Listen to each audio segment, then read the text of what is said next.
Vamos ouvir Sônia Guajajara, que é vice-coordenadora da COIAB. COIAB é a coordenação das organizações indígenas da Amazônia Brasileira, COIAB, cuja sede é em Manaus. Então, atualmente, Sônia está em Manaus, desde uns 6 meses atrás, desde agosto, 2 meses, desculpe. Mas Sônia é graduada em Letras pela Universidade Estadual do Maranhão, foi técnica de enfermagem na Casa de Atenção à Saúde Indígena na FUNASA e professora da APAI, que é a Associação dos Pais e Amigos dos Excepcionais, ou seja, crianças excepcionais. Então, eu acho que todos já sabem aqui, infelizmente, nem o Francisco Bianco, nem o Manuel Cunha, que eram os outros representantes de movimentos sociais, puderam estar aqui conosco hoje, mas, felizmente, Sônia pode estar e estamos muito felizes de ouvi-la. Bom, boa tarde a todas. Em primeiro lugar, boa tarde a todos. Como a Mariane já me apresentou, né? Meu nome é Sônia, sou do povo Guajajara, do Maranhão, Brasil. O Maranhão fica no nordeste do Brasil, né? Mas que é uma área ali meio que de transição, né? Ora é nordeste, ora é norte, né? Por estar numa área de abrangência da Amazônia Legal, aí a gente fica fazendo parte dessas duas regiões geográficas, né? Norte e Nordeste. Bom, o meu município é Amarante do Maranhão, a cidade de referência é Imperatriz, que é uma cidade maior, mais conhecida, né? E os povos indígenas do Maranhão estão em número de 8 povos, né? Com o povo Guajajara sendo o mais numeroso, que chega a uma população de mais ou menos 22 mil pessoas, né? E totaliza aproximadamente 30 mil indígenas no estado do Maranhão. Bom, eu quero agradecer aqui, assim, né, com muito gosto, à universidade por ter oferecido esta oportunidade de estar aqui falando para vocês, em especial a Mari, né, que foi quem se esforçou bastante para que eu conseguisse o meu visto, que não é muito fácil a gente conseguir esse visto para vir aqui aos Estados Unidos, né, e a Mari se esforçou bastante para que eu pudesse tirar esse visto a tempo, né, e também os contatos que Frutuoso fez comigo, em conjunto com a Julene, que ela disse que conseguiu enganar todo mundo, né, que ela usou um programa da internet para traduzir e falar comigo no e-mail em português, né? E ela dizia que não sabia e eu ficava, mas como que ela não sabe se ela está escrevendo tão bem, né? Então, só aqui que eu pude descobrir que ela estava usando esse recurso aí da internet para falar comigo, né? Então, agradeço a todos vocês, né, por terem proporcionado este momento aqui para mim. Acho, assim, uma responsabilidade tremenda, né, de poder falar aqui por último, tanto de falar por último depois de tantos, como é que eu posso dizer, tantos experts terem falado aqui, tantas polêmicas, tantas visões, tantas opiniões diferentes, né? Também, tanto por falar por último, quanto por estar sozinha, né? Meus colegas, infelizmente, não vieram. Mas vamos ver, né? Eu não costumo muito também usar essa coisa de PowerPoint. A gente fez mais ou menos um improviso, assim, só para poder dizer que eu não tinha, né? Aí... Então, eu fiz junto com a Anne aqui. Se eu soubesse que o Foster era tão especialista em slides, eu teria ontem também perdido o jantar para ficar com ele e montar os meus. Né? E aí, certamente, eu teria feito uma sequência melhor, né? Mas tudo bem. Acho que quando a gente vai falar convivência com experiência própria, talvez não precise a gente se preparar tanto, né? Porque a gente já flui naturalmente aquilo que a gente pensa, aquilo que a gente vive, né? E eu sempre digo, não tenho títulos assim importantes como vocês, não sou nenhuma pesquisadora, mas que acho que para falar de nós mesmos, para isso a gente é sempre mestre, é sempre doutor, né? Bom, eu gostaria de frisar aqui um pouco as áreas da COIAB. Eu falei da COIAB, né? E recentemente eu estou na vice-coordenação da COIAB, que a Mariane explicou, é a coordenação das organizações indígenas da Amazônia Brasileira. Então, a gente trabalha com os 9 estados da Amazônia Legal, né? Então, assim, é uma área de abrangência muito grande, onde a gente tem assim, um trabalho e uma responsabilidade muito grande, porque a gente atua tanto na área ambiental, política, econômica, articulação com os povos, com governos,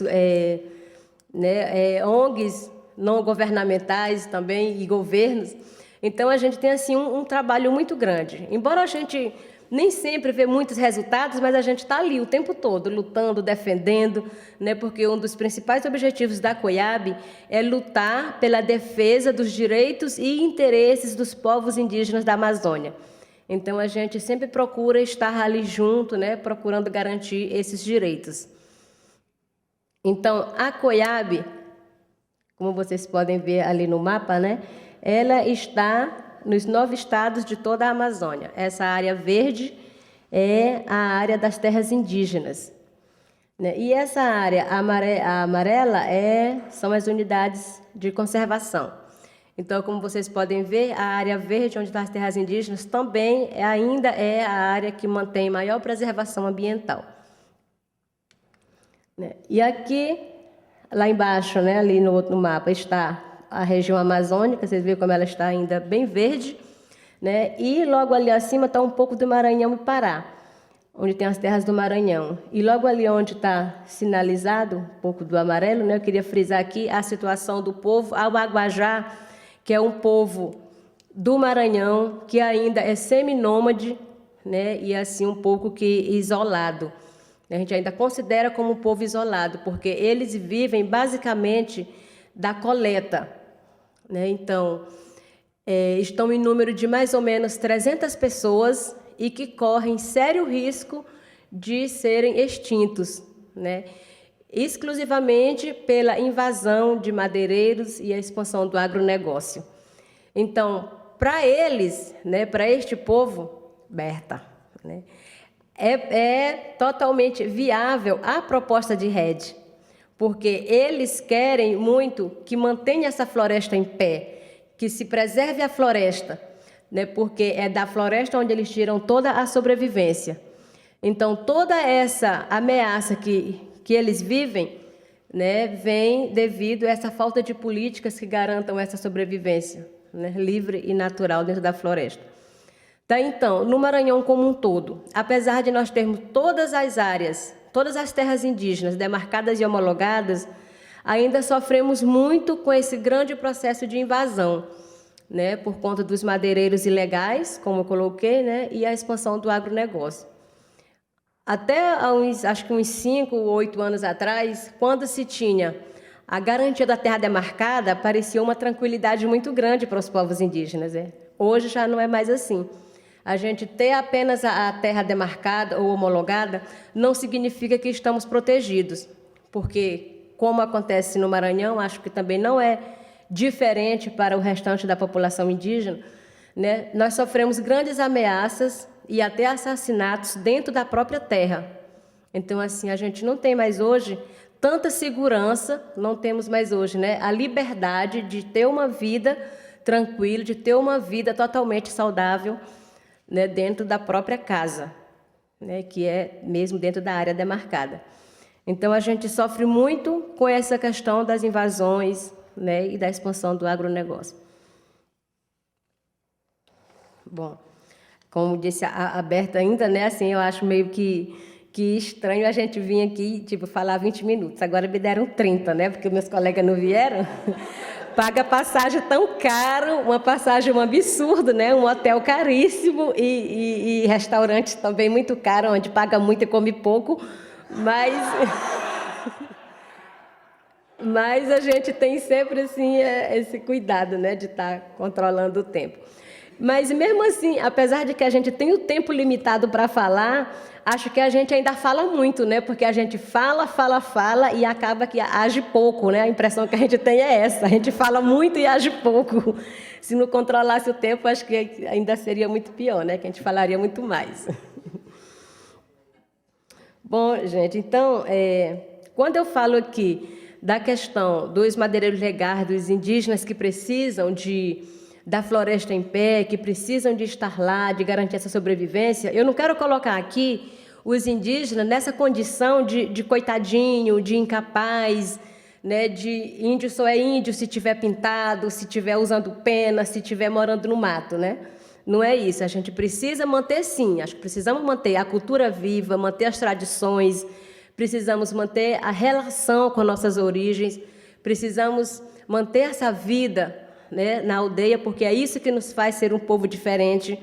Mas nós precisamos também acompanhar as discussões das políticas públicas, precisamos também acompanhar todo esse processo de tomada de decisões, porque tudo que se diz diretamente à vida dos povos indígenas, né, nós precisamos estar participando, porque hoje também nós, né, os povos indígenas como um todo já não aceitam mais que terceiros falem por nós, porque a gente acredita que nós já estamos, né, vivendo e preparados para que nós mesmos possamos dizer o que queremos e como queremos. Né? Então, hoje, a gente já precisa mesmo estar participando desses espaços de tomada de decisão. E por isso que acho também importante esses espaços de estar aqui falando no espaço internacional, onde a gente pode estar trazendo a realidade do nosso país, a realidade de nossas aldeias. Ainda ontem alguém perguntou qual que é o benefício, né, de estar fazendo a denúncia nos espaços internacionais. E aí, depois eu nem ouvi a resposta, né? Mas acho que é importante que a gente traga isso aqui, porque às vezes, dentro do nosso próprio país, a gente não tem essas oportunidades de estar colocando de fato, né, a nossa realidade. E às vezes aqui fora a gente tem mais essa oportunidade, né? Lembro que no ano passado eu estive na sede da ONU, em Nova York. E aí eu falava lá para um grande número de pessoas, né? E eu ficava, ai meu Deus, o que eu vou dizer agora para esse povo aqui? Aí falava do avanço tecnológico, falava de muita coisa, tecnologia dos Estados Unidos, tal. E aí aí me chamaram de repente assim, né? Olha, Sônia, você vai falar um pouco sobre a visão dos povos indígenas, né? E aí eu disse, ai, o que eu vou dizer aqui agora para esse povo, meu Deus? O que eles querem, vão me condenar? Vão, né? Eu não sabia assim. Aí eu disse, olha, vocês pensam que Nova York é o centro do mundo, né? Vocês pensam que Nova York é o grande centro, e pode até ser o grande centro tecnológico, né? Mas o grande centro do mundo é a Amazônia, porque se acabarmos com a Amazônia, não há Nova York que sobreviva. Então, quando eu falei isso assim, de repente explodiu assim, aplausos e tudo, e eu fiquei, ai meu Deus, mas o que eu disse? Então, isso, né? Aí depois uma pessoa disse, olha, você é muito corajosa de você estar nos Estados Unidos e você dizer, né, que Nova York depende da Amazônia.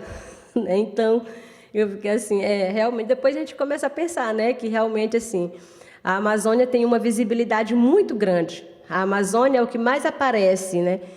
Mas eu penso que a gente tem que pensar também, não só na Amazônia, nós precisamos pensar também nos outros biomas de que é formado o Brasil, né? Porque a gente sabe que o Brasil ele é composto, ele é dividido por biomas, né? E aí o que está sempre em evidência é a Amazônia, por todas as riquezas naturais, por toda essa diversidade. Mas acho que os outros biomas também têm que ser considerados e têm que ser valorizados, né? Temos que valorizar a Caatinga, o Cerrado, a Mata Atlântica, o Pantanal, porque todos eles contribuem para esse equilíbrio do meio ambiente, né? Para esse equilíbrio da natureza. Então, todos também devem ser considerados e levados em conta quando se vai construir políticas, quando se vai construir programas para o Brasil. Bom, então, se falando de desenvolvimento, né, ao longo de toda essa história do Brasil, se fala muito nisso, né, em desenvolvimento.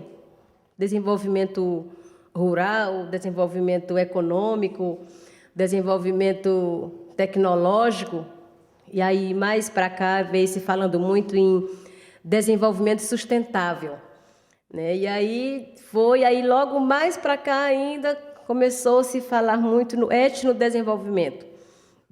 Então, quando se fala do etnodesenvolvimento, aí sim, né? Aí a gente já estaria incluídos aí, né? Porque os outros todos a gente nunca que se via pensar no desenvolvimento como não sei se a Mariane colocou hoje pela manhã, quando falou do Índice de Desenvolvimento Humano, né? E geralmente o desenvolvimento que se tem no Brasil não prevê essa questão do desenvolvimento humano, né? Porque se vê apenas o lado econômico, né? Então, para nós, o etnodesenvolvimento seria esse desenvolvimento aonde cresce todo um conjunto, aonde cresce tudo, né? As pessoas vão junto com esse desenvolvimento.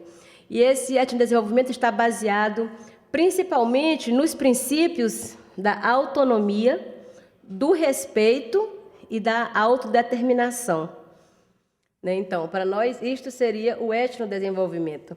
E aí, quando a gente fala de autonomia, né? O que é essa autonomia? O que é que a gente faz para ter essa autonomia, né? Bom, para nós, ter autonomia é ter o direito, né, ao território demarcados, homologados, protegidos, né, com segurança. É ter o direito à valorização de todo o conhecimento tradicional e ancestral dos nossos povos. E ter direito também à consulta livre, prévia e informada. Então, assim, a gente teria um etnodesenvolvimento completo, né, que atenderia às perspectivas dos povos indígenas. Como a gente vê, o modelo de desenvolvimento no Brasil está totalmente contrário ao que a gente pensa de desenvolvimento, né? Porque nós temos aí o PAC, esse Programa de Aceleração do Crescimento do Governo Federal, podemos dizer que mais especificamente da Dilma, né? Que está totalmente contraditório ao que a gente pensa, ao que a gente quer, né? Então, esse modelo que está aí de desenvolvimento do país não corresponde, né? Não serve para nós, não serve para os povos indígenas, porque não é o modelo adequado que vai garantir a nossa sobrevivência. Então, nós queremos dizer, e a gente sempre diz, né, quando a gente está nesses debates, que nós, povos indígenas, ainda somos vistos pelo presidente popular e democrático, né? Somos vistos ainda como empecilhos para o crescimento do país. E mais recentemente pelo ministro das Minas e Energias, Edson Lobão, quando ele disse que vê forças demoníacas que tentam impedir o crescimento do país, né? Então, isso para nós assim é uma coisa muito que de estar mesmo de ofensa, né? De ofender os povos indígenas, porque nós não somos contra o crescimento do país, de forma alguma, né? Nós somos a favor do crescimento do país, mas a gente quer crescer junto. A gente quer estar junto e quer que esse crescimento seja para todo mundo, né?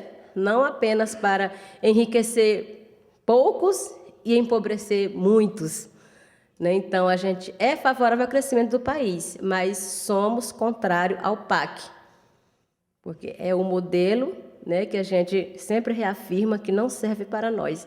Assim como não serve também para toda aquela população tradicional, toda a população envolvente que está ali.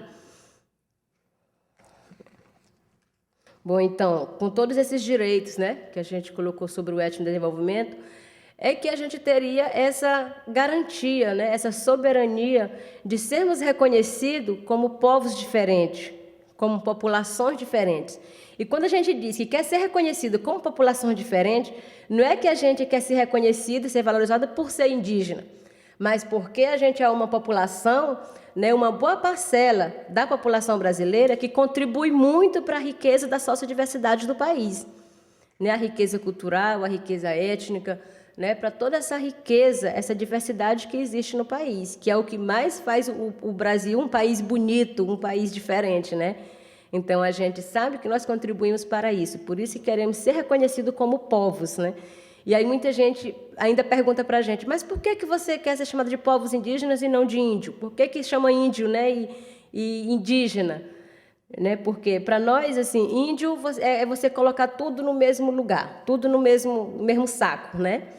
E quanto povos indígenas, traz essa diferenciação mesmo de povos diferentes, porque há uma diversidade entre os povos, né? Somos, no Brasil, né, povos com mais de 160 línguas diferentes, né, e 220 povos que vivem tradições, culturas, formas de vida diferentes.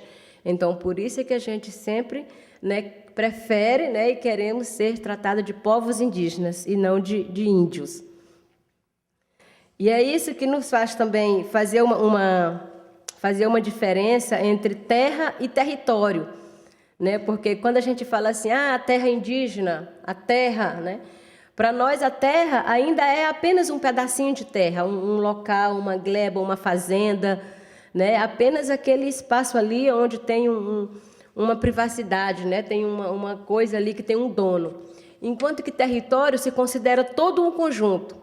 E aí entra também a questão da floresta, porque a floresta para nós também é o território, né? Porque tem que se considerar tudo que há dentro dessa floresta, dentro desse território, né? Tem que se considerar os lagos, as florestas, o solo, né? Os animais, os espíritos, né? A história daquele lugar. Então, para nós, tem sempre essa diferença, né? Entre terra e território. Nós preferimos que sejam preservados, que sejam conservados os nossos territórios, né? Porque ali, sim, a gente está colocando todo um conjunto.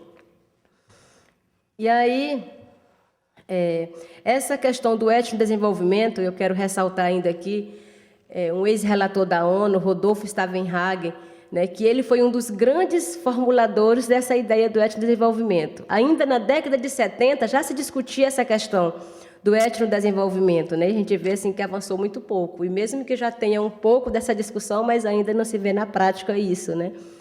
Então, esse Rodolfo Stavenhagen, ele saiu ano passado da relatoria da ONU, né? E ele discutiu muito e incentivou para a aprovação da Convenção 69 da Organização Internacional do Trabalho.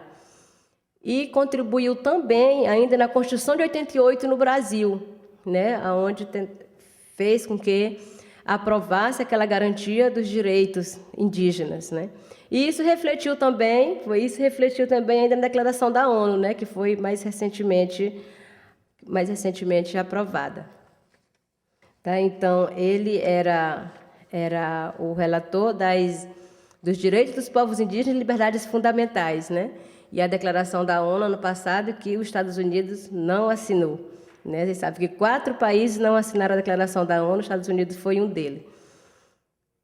Bom, mas, assim, acho muito uma pena, né? Que, com todo esse legado de leis, instrumentos nacionais e internacionais que a gente tem, que garante, que defende nossos direitos, esses direitos ainda não são cumpridos no nosso país, né?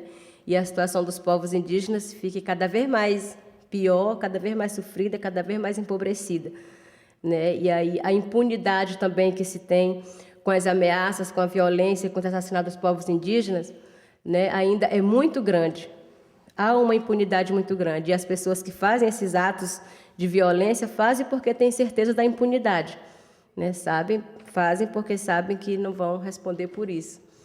Então, mesmo com todo esse legado de instrumentos aí, né, a gente não consegue ainda ter essa garantia dos direitos preservados.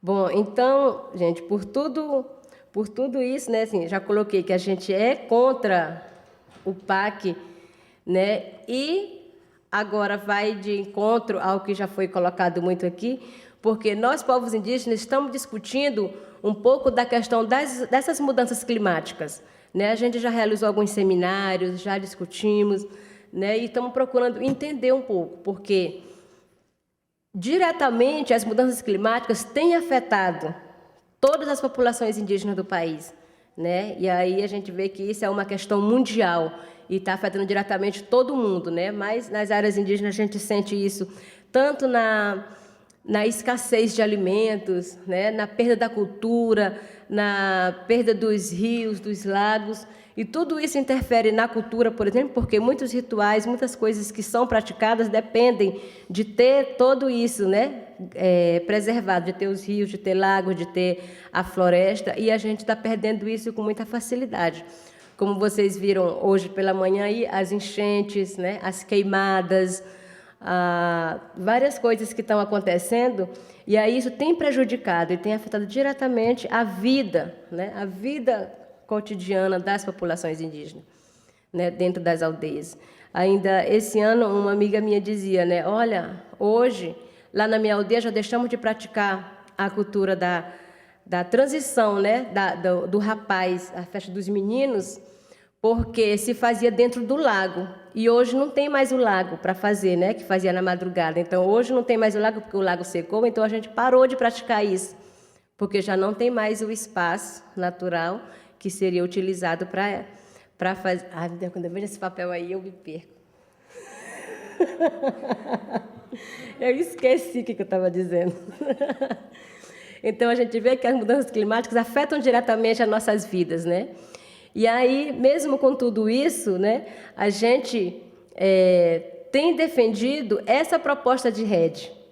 Então, como que surgiu essa ideia de nós estarmos defendendo a proposta de rede, mesmo sem ter uma visão clara? Lembro que a primeira vez que a gente estava no Senado, eu dizia, mas o que é rede mesmo? Como é que isso funciona? Que a gente fala tanto e vê todo mundo falar, mas a gente não consegue entender, né? A gente não consegue saber o que é isso, né? E aí um explica uma coisa, outro explica outra, e aí a gente fica ainda mais confuso. Mas aí, pelos conceitos que têm se dado, né, a gente diz, não, então, se tem governos lutando para receber recursos de rede, né, se tem fazendeiros, se tem os grandes pecuaristas que estão querendo receber esse dinheiro, por que nós também não podemos receber, ser compensados? Porque nós que sempre prestamos um grande serviço ambiental, né, nós que sempre preservamos, que sempre conservamos, então é justo que a gente também receba, seja compensado por isso. Por que vai se premiar aquele que sempre desmatou, aquele que sempre degradou? Né? E a gente que estava sempre ali protegendo, como é que a gente vai ficar de fora disso, né? Então, vamos ser a favor do RED, vamos ser. Então, nos seminários que a gente discutiu, né, elaboramos um documento dos povos indígenas da Amazônia, né, onde a gente reafirma essa proposta de estar favorável à rede, né? Só que essa discussão, a gente entende que ela tem que ser discutida mesmo com as comunidades, tem que ter uma consulta ampla, tem que ser uma coisa assim que seja clara para todo mundo, né, de como que vai funcionar. E também que esse recurso, uma coisa a gente tem clara, né, se a gente consegue receber esse recurso, né, essa compensação, esse recurso ele tem que ser investido em projetos sociais que beneficiem o coletivo, né, que sejam aplicados, por exemplo, em educação, em saúde, em fortalecimento da cultura, né? Então, é assim que a gente pensa, que tem que ser uma proposta discutida com todo mundo, né, e que venha trazer benefícios coletivos. Não pode trazer benefícios individuais para ninguém. Tá? Então, na nossa carta, a gente ainda vai um pouco mais longe, né, quando a gente diz que é favorável à rede e também colocamos lá que sejam punidos aqueles países que assinarem o acordo e não cumprirem as metas, deverão receber uma punição por isso. Porque se ele apenas assina, né, e aí não há nenhum castigo para ele, então não vai haver interesse nenhum em garantir, né, em aplicar esses recursos, em investir esses recursos para a redução. Né, porque a gente sabe que, apesar de sabermos que o país depende de todo mundo, que o país está à beira do caos, né, mas ainda o que prevalece é o interesse capitalista. Né? Ainda, mesmo sabendo, olha, daqui a 2 anos o país vai explodir se a gente não preservar, se a gente não cuidar. Mas se tem, mês que vem, uma proposta ali que vai receber recurso, a gente vai atrás daquele que vai garantir primeiro o recurso. né, não está pensando muito em se preservar a longo prazo, né? Se pensa muito nessas coisas imediatas. E com também a proposta de RED, né, quando a gente diz que quer que seja benefícios coletivos, porque a gente não quer, também não somos favoráveis de programas ou de projetos que venha atender, assim, urgências, né, que sejam programas pontuais, imediatistas, ou que vá nos tornar dependentes disso. Não queremos também, né, isso, que seja um programa que nos faça dependentes, mas sim, né, alguma coisa que seja de forma complementar e não que seja vista apenas como uma única alternativa, né? Sabemos que as causas das emissões com certeza devem ser combatidas, né? Tem que ser combatidas. Então, quando a Anne coloca, né, que é uma forma complementar, a gente também é favorável dessa forma, né? Que ele seja visto como uma proposta complementar e não como alternativa única para salvamento do planeta, né? Para salvação do planeta. Então, nós realmente precisamos fazer alguma coisa, precisamos estar juntos, porque acho que só o coletivo é que vai conseguir, né? Apesar de que a gente sabe que nem nós aqui, eu acho que nenhum de nós que estamos aqui somos culpados pelo que está acontecendo hoje com o planeta, né? Porque os grandes culpados mesmo são os grandes empresários, são as políticas, né, que não são adequadas para o crescimento, que não são adequadas ao desenvolvimento, né? São os grandes pecuaristas, né? Então, esses é que são, sim, os grandes responsáveis pela situação que está o mundo hoje, né? Mas, no entanto, nós todos temos que pagar por isso. Nós todos estamos aqui agora e nós é que estamos buscando as saídas, nós é que estamos buscando as soluções, porque eles aí, como tá, os países em desenvolvimento estão se recusando a assinar, né, as medidas, a assinar esse compromisso de reduzir as metas, né, de reduzir as emissões. Então, acho muito complicado, porque a gente está aqui discutindo, mas se eles não quiserem, né, nós não vamos sozinhos poder fazer muita coisa, né? E aí eu comparo uma pergunta que meu filho fez um dia desses para mim, né, de 7 anos. Ele disse: mãe, se a gente fechar a torneira aqui em casa, se a gente não sujar o meio ambiente, vai faltar água na casa dos outros e na nossa não vai faltar?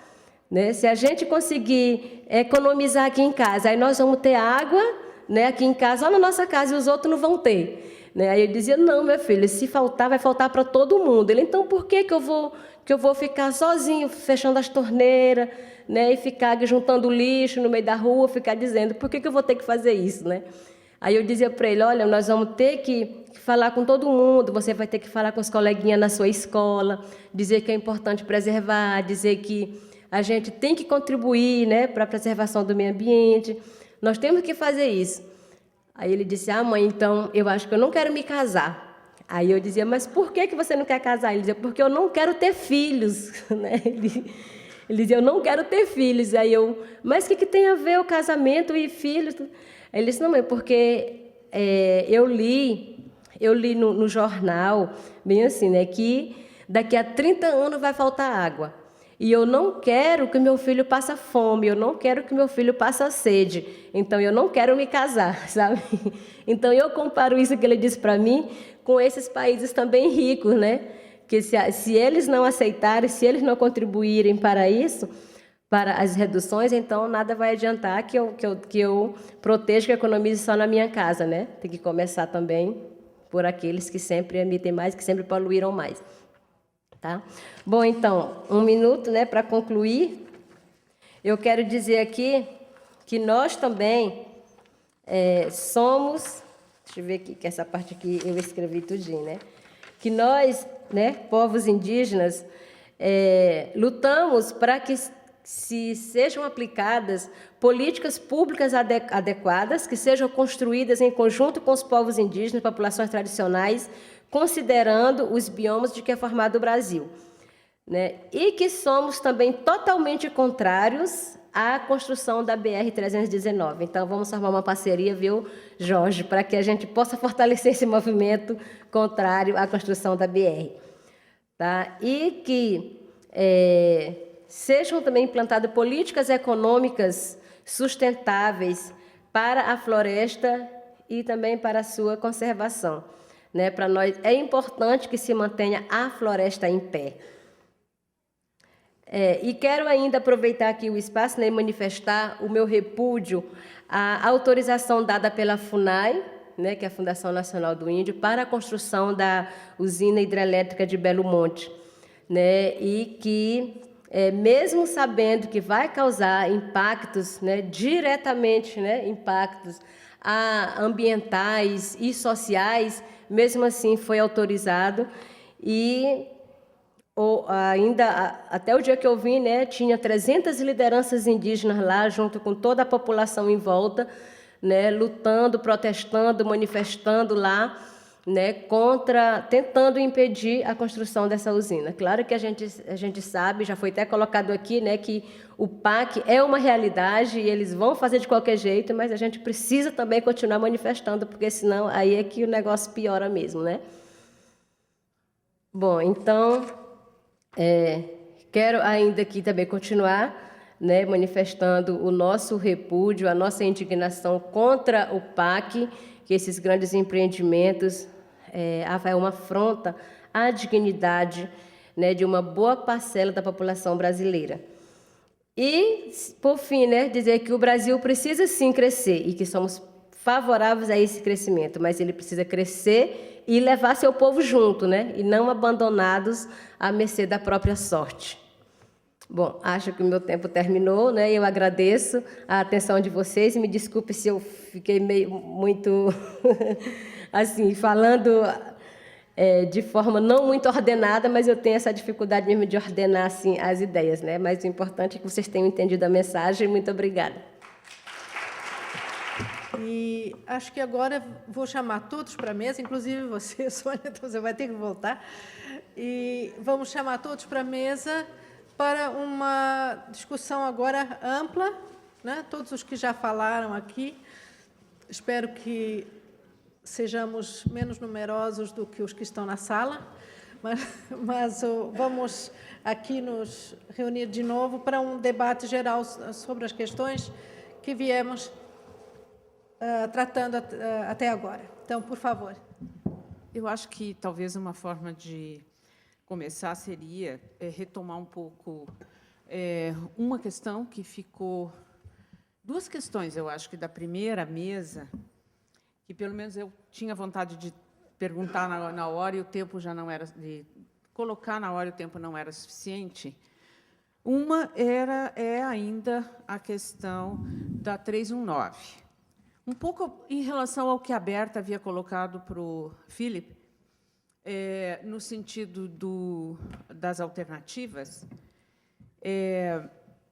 eu acho que, neste caso, eu acho que não existem alternativas. Eu acho que há um caso onde não se trata de discutir uma alternativa. Eu acho que é uma obra plenamente sem justificativa e que, portanto, ela deve ser questionada plenamente e sem dizer o que deveria ser, talvez, colocado no lugar. Eu coloco isso e queria relacionar com a questão do RED, da última mesa. Me incomoda um pouco a gente discutir alternativas como compensações pelo desmatamento evitado, se a gente não faz o mesmo tipo de questionamento às causas do desmatamento, e aí eu acho que a Berta faz uma argumentação muito que eu partilho. Me incomoda discutir o RED e não discutir a BR-319 e as obras do PAC na mesma dimensão. Isso me incomoda muito, porque é como se nós fôssemos capazes de nos mobilizar para uma questão global e não somos capazes de nos mobilizar para uma questão nacional, que é o modelo que nós estamos, de alguma forma, apoiando, se não questionamos. Então, essa discussão tem essas duas faces. A 319 e o RED, para mim, são duas faces de um problema que nós deveríamos discutir melhor. Porque, é claro que eu não sou contra o RED, mas me incomoda a discussão fora do contexto. É como se, de repente, nós temos uma salvação num contexto global e não somos capazes de equacionar, ou de pressionar, ou de questionar aquilo que, na prática, está dando origem às pressões sobre a floresta. Queria fazer essa colocação inicial. Muito oportuna. E eu até diria que seria, talvez, possível sair daqui com uma manifestação formal e um arrazoado sobre essa questão da BR-319, que eu acho que é da maior gravidade, né? Gostaria de chamar, quem sabe, a Berta, para comentar isso aí. Comentar. Eu sei que você é contra, mas talvez você queira expandir então, vem cá.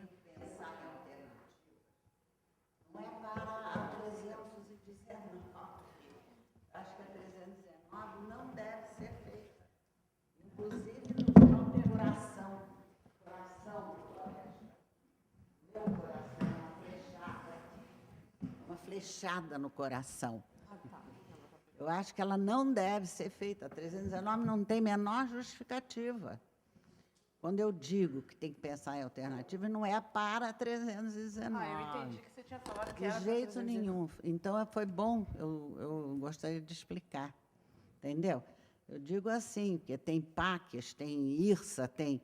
Então, a gente tem que pensar num processo para a Amazônia, numa alternativa de circulação para a Amazônia. Tanto que eu digo, o ideal é a circulação fluvial. Não tem que vai debater com esta. Esta é a vocação natural da região e merece ser equipada, porque não tem barco que preste, nem a Marinha tem, coisas absolutamente obsoletas, não é? Então, a circulação fluvial é a circulação por excelência da região. Agora, em casos de amplitude, ou sei lá, de articulação com outros países, se for necessário, você pode pensar na intermodalidade. Então, não era em relação a 319. A 319, de forma alguma. Tanto que eu falei para vocês que no documento do zoneamento estava escrito nem pensar em estrada sequer no coração florestal. E aí veio o Ministério do Transporte e a Defesa pedindo para tirar esse parágrafo, né?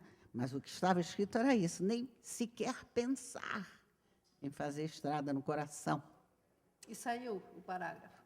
O parágrafo eu não sei, porque agora está lá com os... Saiu? Saiu?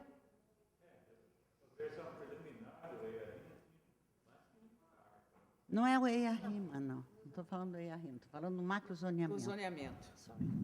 Bom, então, não sei, eu acho que... Não sei se era isso que vocês queriam que eu falasse, eu acho que lá não deve ser, eu acho que sou pela navegação fluvial. Como eu falei, na área, mata aberta, pode fazer indústria florestal para barcos, para tudo, né? Pode melhorar muito essa circulação na Amazônia. Algo mais? Fique à vontade para falar o que você quiser fora do tempo. Pois é, agora não tem graça, né? Graça é a gente falar naquele tempo, assim. Estou me lembrando mais de tudo que eu tinha que falar. Era tanta coisa, não estou me lembrando mais. Não, você já falou do RED, então quero mostrar que não tem nada uma coisa a ver com a outra. 319 com o RED é outro papo. Ali não tem o que discutir mesmo, a 319, o RED tem. Acho que foi bom esclarecer. Não, foi ótimo, imagina. Mas eu pensei que eu tinha esclarecido, quando eu falei até do que estava escrito, que o transporte... Não sei, não estou me lembrando de outra coisa. Acho que eu estou meio cansadinha. É verdade, se eu lembrar...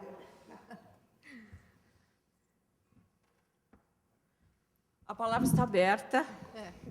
Jorge. Vou dar a pressão um pouco.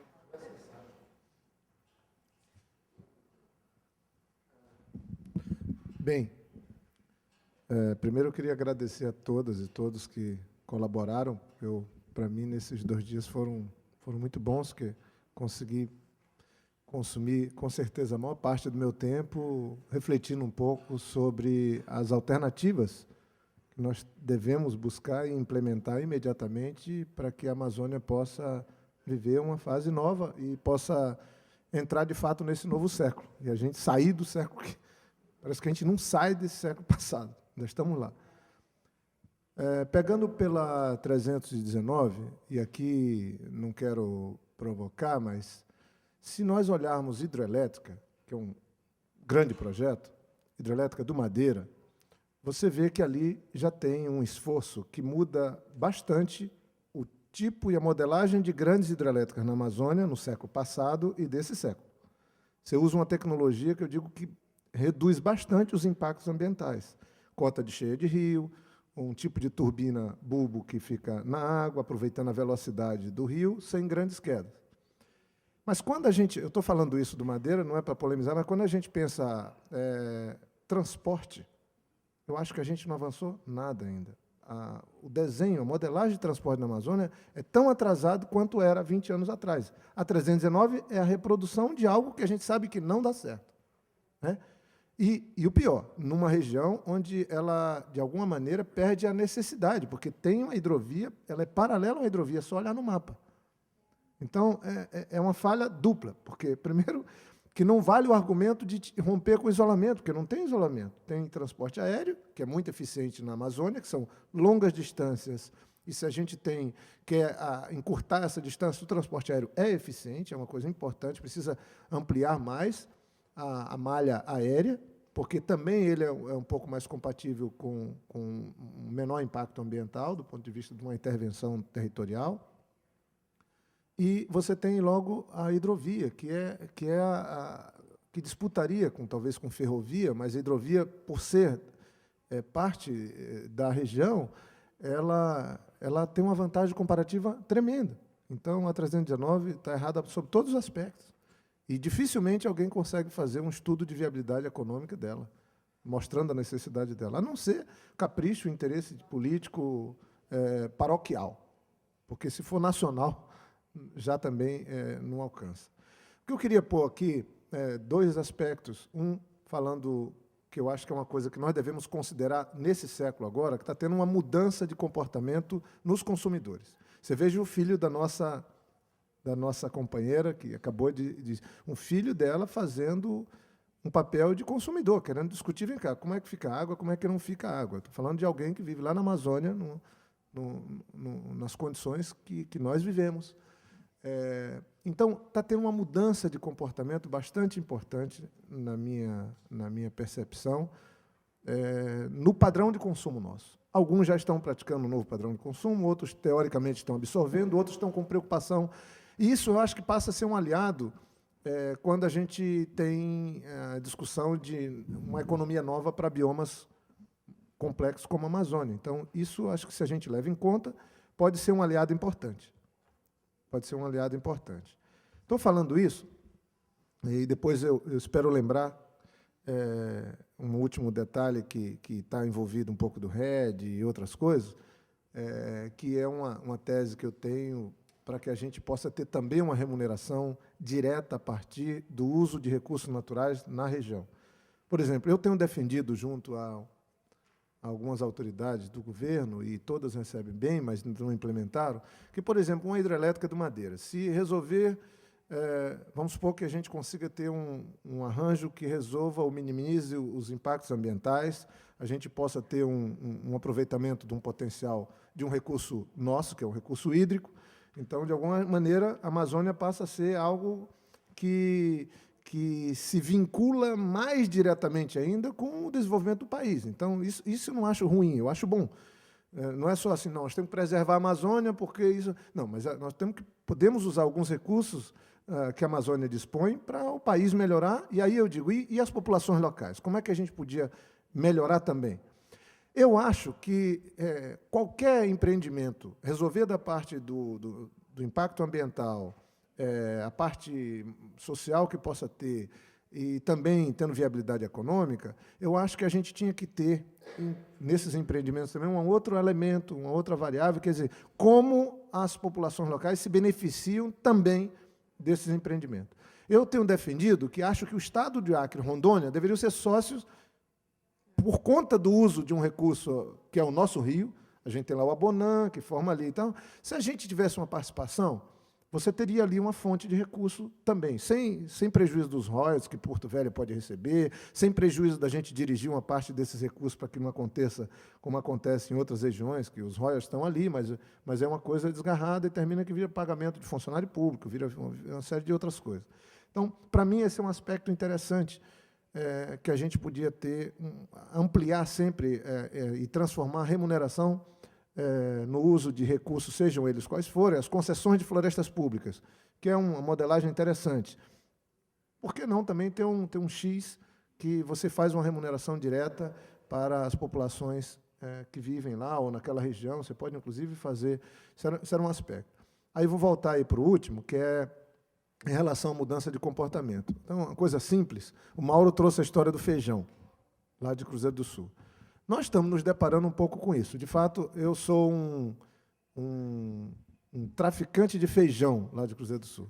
Então, agora teve o aniversário do presidente Lula, que é que eu levei? Uma cestinha com 9 variedades de feijão lá de Cruzeiro do Sul, a farinha e tal, e a Marisa, a esposa do presidente, adora e me pede. Quando eu vou a Paris, lá que está o Bustani, que é o embaixador do Brasil lá, eu clandestinamente passo com uma sacola de feijão e farinha lá de Cruzeiro do Sul, porque é o melhor que eu posso passar para agradar essas pessoas que estão muito felizes de receber e comer aquilo. Mas aí eu estou fazendo um tráfico também nacional, já que o Ricardo apresentou a discussão com o Mauro Almeida, do feijão. Por acaso, eu estou tentando estabelecer uma cadeia de consumidor e produtor. Eu já fiz algum tráfico de feijão para o Alex Atala, que é, de longe, o mais famoso dos chefes de cozinha no Brasil, né? Ele tem um dos restaurantes mais caros em São Paulo. Então, uma maneira, às vezes, que eu fui convidado lá, porque é muito caro, mas eu como muito bem quando eu chego lá, e eu levo uma sacolinha de Cruzeiro do Sul com feijão, porque ele trabalha também a especiaria de melhorar, de transformar numa especiaria um produto bem natural, produzido lá no Alto Juruá. E o Alex, então, absorveu bem isso. Ele, aliás, abriu um outro restaurante agora, próximo do Dom, que a tese do outro restaurante é basicamente o seguinte: ele faz arroz, feijão e bife. Ele falou que está tendo algumas dificuldades nos primeiros 6 meses, mas os granfinos de São Paulo já estão querendo variar um pouco e vão gastar dinheiro para comer arroz, feijão e bife. Isso está virando uma coisa interessante, é um conceito novo. E aí ele chegou para mim e falou: Jorge, eu preciso que você me faça a conexão com o cara que fornece o feijão lá. Porque você traz uma sacolinha ou outra. Eu já provei, é ótimo. Eu estou imaginando que um bom negócio para ele, Ricardo, será o seguinte: quando a gente tiver, de fato, a diminuição dessa diversidade lá, e a chegada, e a ampliação da diversidade com a chegada de coisas de fora, eu acho que o Estado pode mediar um pouco isso em coisas que são interessantes. A gente não pode deixar que o mercado resolva isso só. Eu acho, sinceramente, se tratando de Amazônia e de alguma região, pode dar muitos problemas. Aliás, vai dar problema. E nós temos que encontrar a nossa forma. No caso do feijão, por exemplo, eu tenho certeza que ele tem mercado. Ele pode ser colocado. Agora, se não tiver uma mediação do poder público nesse processo, com uma definição, com assistência técnica, com aquilo que já colocaram aqui hoje, e construir uma cadeia nesse feijão, que hoje ele não tem, eu acho que a gente pode perder tudo. Mas o Alex, por exemplo, ele já está interessado. Imagino eu que ele que resolveu radicalizar e fazer o arroz, feijão e bife, se ele disser o seguinte: agora eu tenho 10 tipos de feijão aqui, para te servir, todos que vêm lá da Amazônia, são feijão muito vinculado com o meio ambiente, é um produto absolutamente natural. Eu acho que ele vai pôr um valor agregado nesse feijão e vai vender por uma boa nota lá em São Paulo.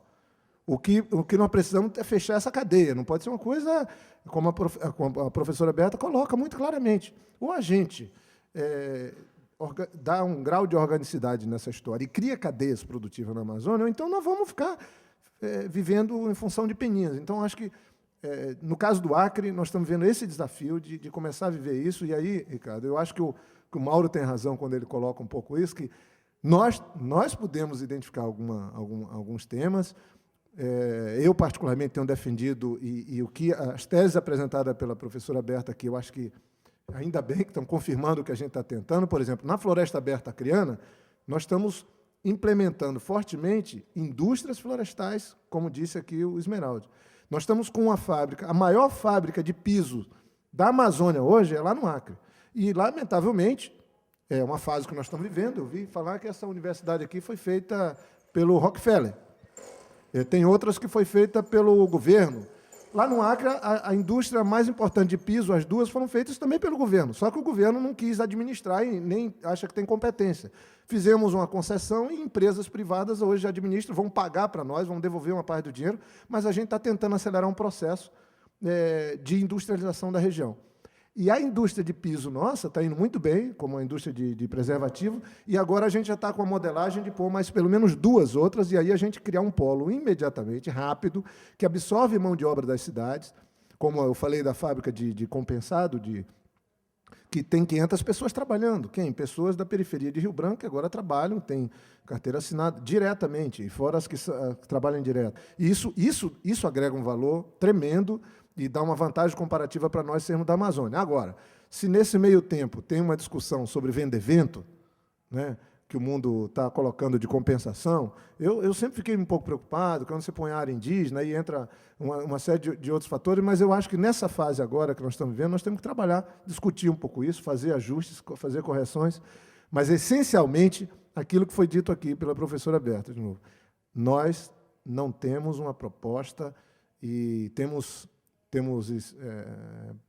algumas ações quase que individualizadas, seja de governo, de entidades ou de setores da sociedade, mas uma proposta para a Amazônia que possa colocar tudo esse aprendizado que nós acumulamos, toda essa visão que a gente já consensua, né, possa colocar isso para funcionar no século que a gente está agora, que a gente começou agora. E um evento como esse, eu acho que, de algum jeito, ele colabora com isso. Porque colabora, ele não tem uma pretensão de fazer isso, mas ele colabora, porque ele começa a reunir e a gente começa a entender que a gente precisa, de algum jeito, pôr as políticas públicas ou o modelo de desenvolvimento da Amazônia nesse século agora. E tirar do século passado, porque acho que ainda estamos lá no século passado.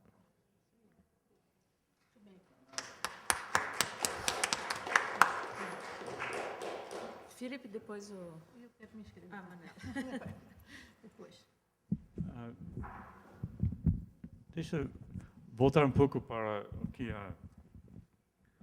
a Marie provocou sobre a 319 e o RED, etc.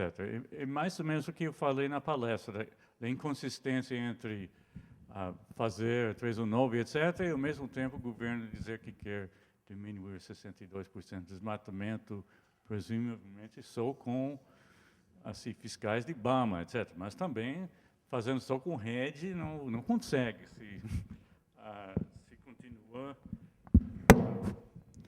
fazendo estradas como se fosse assim, sem consequências. Agora, com relação a como a rede vai participar, vai influenciar esse total de desmatamento e de emissão global no mundo, depende muito de quanto é o compromisso que é concordado, uma coisa que está, daqui a poucos dias, entra em negociação. E esse faz parte das coisas que foram mencionadas por várias pessoas aqui, da complementaridade de rede com as outras coisas. E acho que está tendo uma confusão no uso desse termo, porque tem vários sentidos. A Sônia falou que precisa ser complementar no sentido de não ser assim, o único fonte de renda, essa ideia de que pessoas vão ficar na rede recebendo dinheiro fazendo nada, ninguém está querendo isso. Mas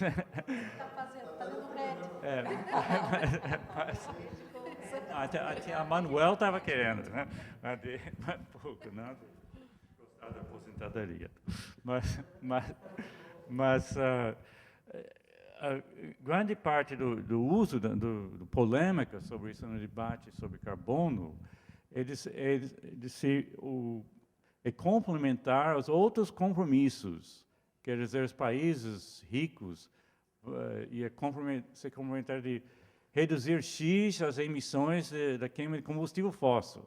E daí, acordado isso, aí em cima disso, vai ter outra diminuição do desmatamento nos países tropicais, mas que não ia contar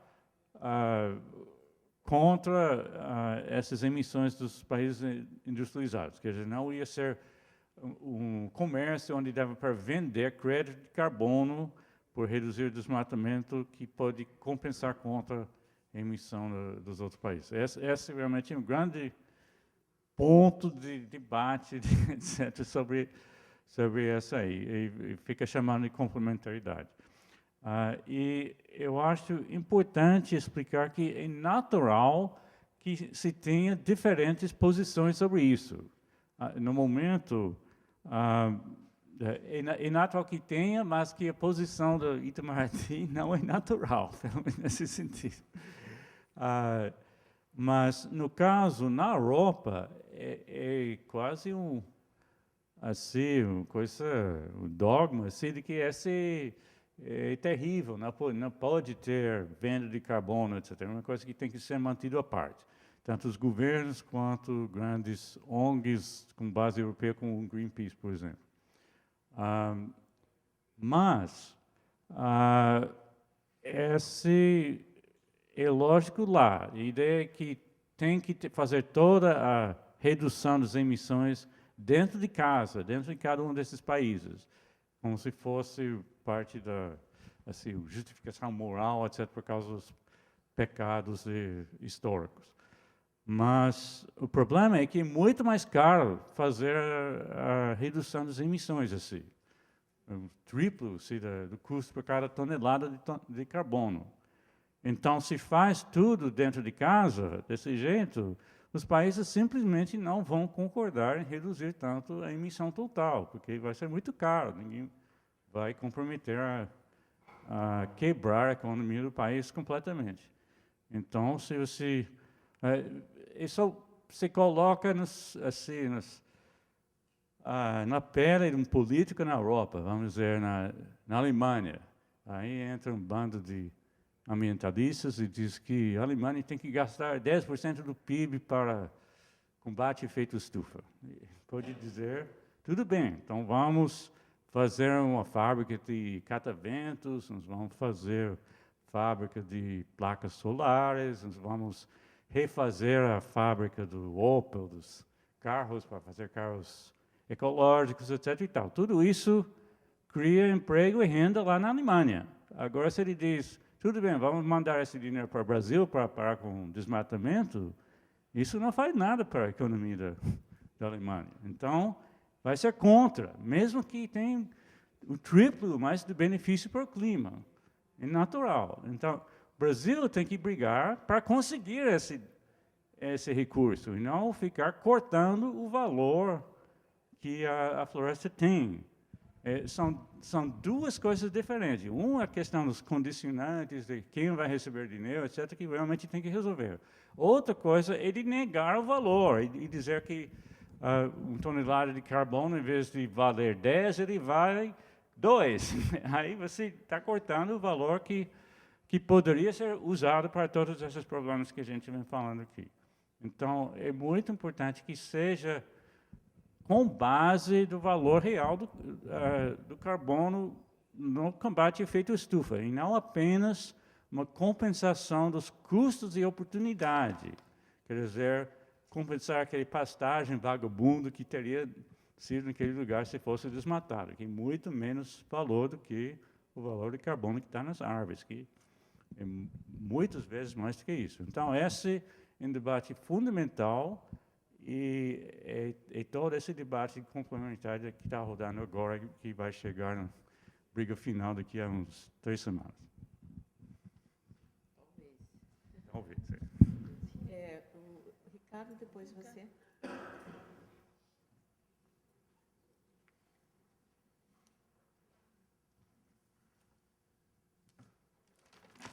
Eu queria tocar aqui em 3 questões, quer dizer, começando aqui da mais fácil. Quer dizer, essa história de que Quer dizer, eu acho que é muito importante a gente ter uma transferência de renda para quem toma conta da floresta. Eu não encararia isso como não fazer nada, porque vamos pensar da seguinte maneira: o que fazem os militares que estão na fronteira? Eu podia argumentar que eles não fazem nada, e que, na verdade, eles são pagos para não fazer nada e ficar tomando conta da fronteira. Da mesma maneira, aquelas pessoas que estariam, em princípio, tomando conta da floresta, e, enquanto tomam conta da floresta, tem uma pequena agricultura e alguma atividade extrativista, elas estariam tomando conta da floresta e, portanto, essas seriam a sua atividade, né? E seriam pagas adequadamente para fazer isso, da mesma maneira que um militar é pago para tomar conta da fronteira, e da mesma razão que os militares têm acesso à boa educação e à boa saúde, elas também teriam acesso a uma boa educação, a boa saúde e períodos de férias em outras partes do Brasil que elas pudessem escolher. Bom, isso seria uma questão. A segunda questão que eu queria chamar a atenção é que, apesar da Berta estar sempre falando para a gente das opções, eu acho que, no caso da BR, ela, quando fala do coração da Amazônia, aí ela não está falando das opções. Aí ela está tentando falar de que não tem alternativas, de que não tem... quer dizer, o ponto que eu quero colocar aqui é o seguinte: no caso do transporte, não adianta a gente ficar falando não, tá certo? Porque vamos pensar da seguinte maneira: o que aconteceu com Boca do Acre? A BR chegou em Rio Branco, fizeram um puxadinho de Rio Branco até Boca do Acre. Eu não sei qual é exatamente aquela cidade que fica ali no Madeira, mas vamos supor que seja o Humaitá, não sei se a minha geografia está certa. Mas se o Humaitá fica acima de Porto Velho pelo Rio Madeira, não é possível que o Humaitá vai dizer o seguinte: a BR chega até Porto Velho, não vai chegar até aqui. Alguma hora a BR vai chegar em Humaitá, e depois de chegar em Humaitá, vai ter alguma coisa mais para cima que vai puxar a BR de novo. Ou seja, o que nós temos que pensar é o seguinte: se eu tenho populações, né, espalhadas pelo coração da Amazônia, essas populações, se elas vão ter progresso, elas vão precisar, como a gente já falou, tá certo, de serviços que tem que chegar nela, e aí tudo bem, serviço de saúde, o serviço de educação pode chegar de avião, não tem problema nenhum. Agora, essas populações, elas cada vez mais, elas vão estar produzindo o feijão, a farinha, ou alguma coisa que precisa ser retirada de lá, porque ela quer comprar televisões e outros produtos. Ou seja, ela vai ter que produzir alguma coisa, que vai ter que sair de lá para ela receber alguma coisa. Se nós não tivermos uma proposta positiva de como energia elétrica vai chegar nessas regiões, como que comunicação vai chegar nessas regiões, e como um transporte minimamente razoável vai chegar nessas populações, a estrada vai acabar chegando nessas populações. Ou seja, você tem que ter uma proposta efetiva de como você vai conectar essas populações, porque se a gente não conectar essas populações, quer dizer, eu vivo discutindo com o pessoal do Acre a situação do Alto Juruá, quer dizer, Jordão, ou Alto Juruá, e aquela parte toda de Santa Rosa do Purus e etc. Se nós não tivermos uma maneira de conectar essas populações, ou elas vão estar fadadas a serem pobres, ou nós vamos ter que acabar criando alguma estrada que vai chegar a elas, tá certo? Então, eu acho que é muito importante, além da gente barrar a construção dessas estradas, porque são totalmente irracionais no curto prazo, a gente pensar de como a gente vai garantir essa conectividade, e eu não estou muito seguro que a gente consegue garantir apenas via avião e, em certo sentido, fluvial. Quer dizer, a gente tem que demonstrar que isso vai ser adequado para as ambições dessas populações, em que medida essa população vai exigir alguma coisa a mais, você vai ter que ter uma estrada de ferro que passa por ali. Ou não. Quer dizer, você vai ter que garantir que você não está decidindo por eles. Né?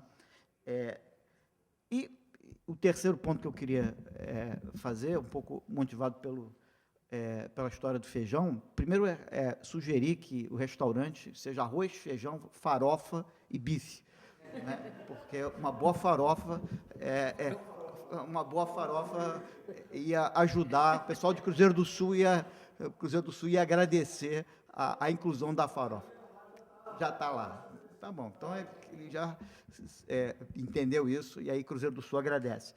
Agora, quando eu estava discutindo a questão eu acho que o grande problema da integração, né, é que é difícil você imaginar o progresso sem a integração, a troca de produtos.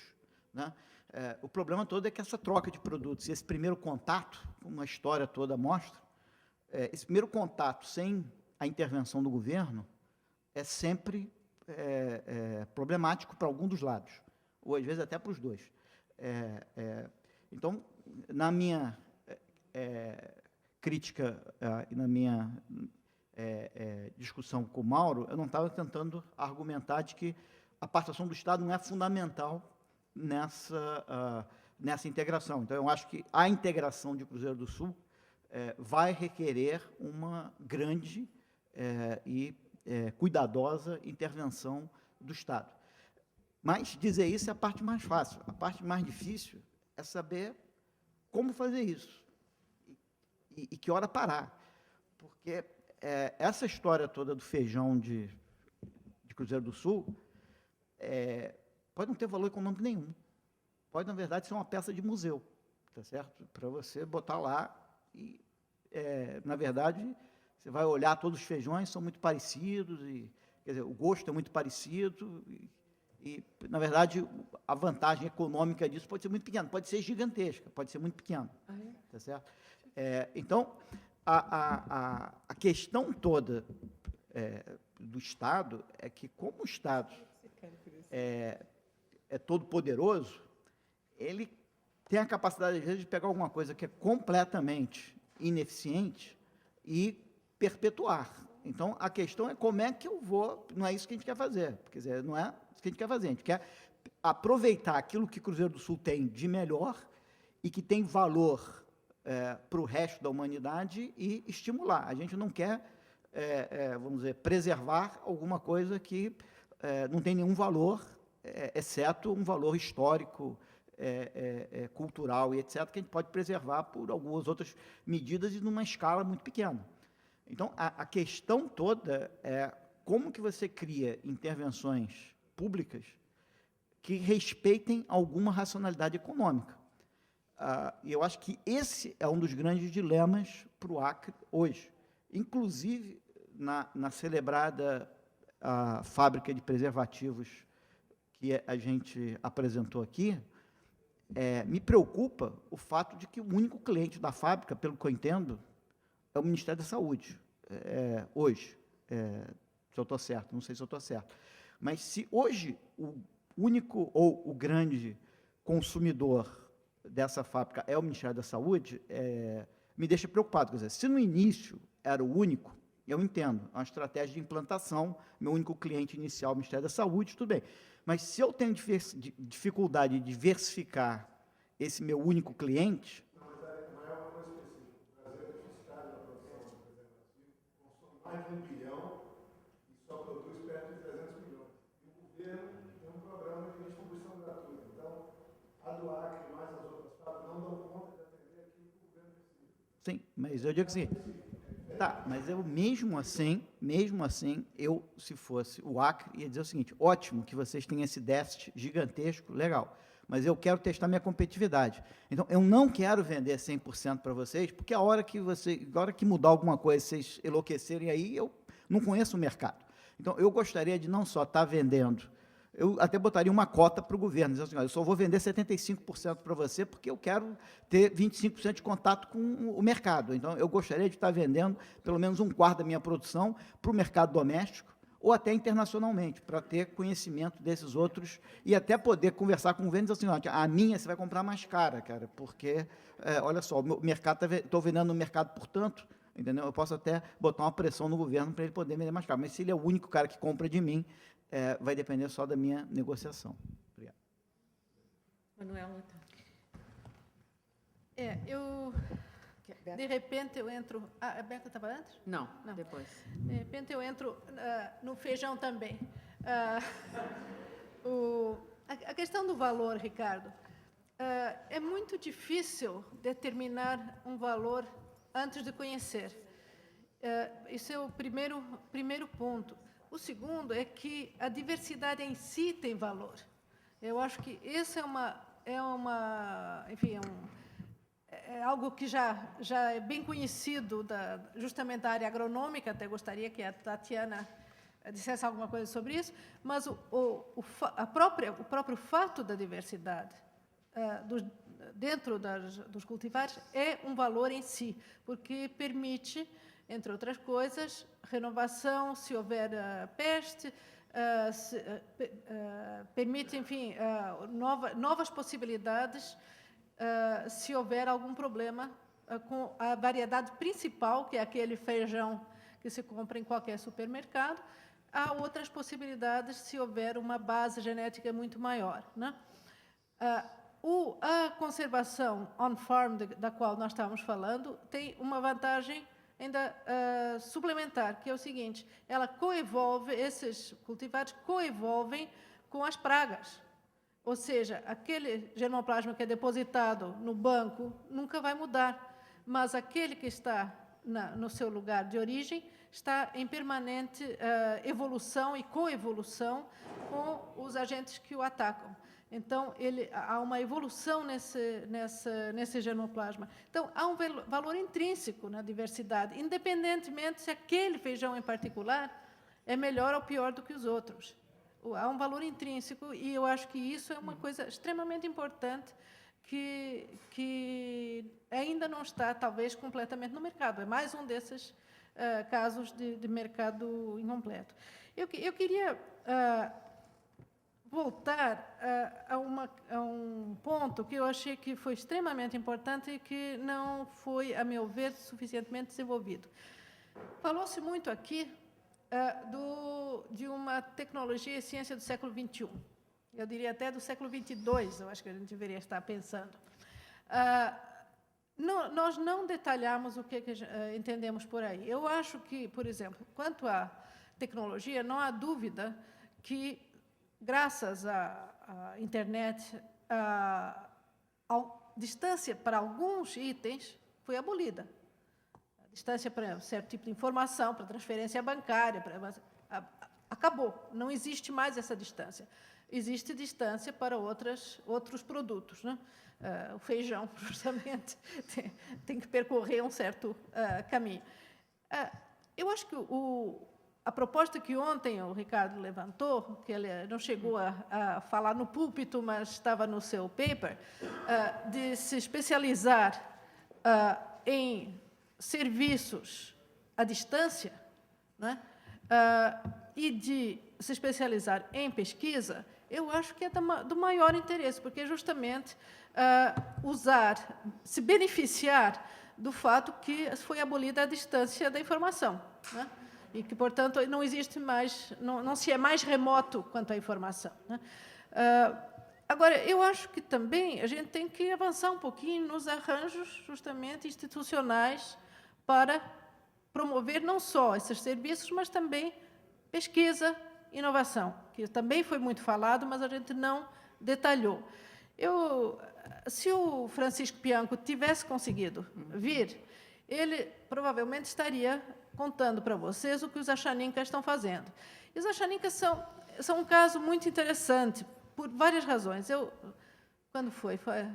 Faz uns 8 meses, sei lá, uns 8 meses mais ou menos, ou talvez... Enfim, no meio daquela confusão da Raposa Serra do Sol, eu fui convocada para uma conversa no Ministério da Defesa, né?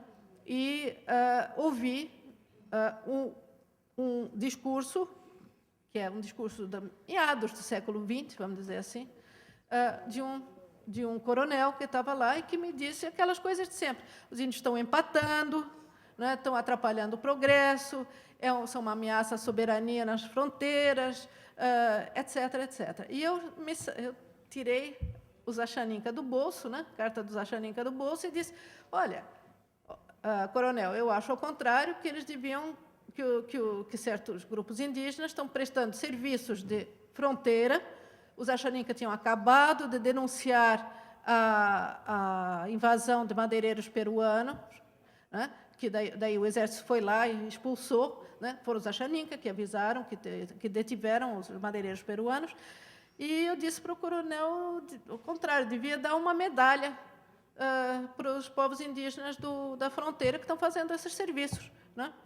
Aí, então, esse é o discurso do meados do século XX, né?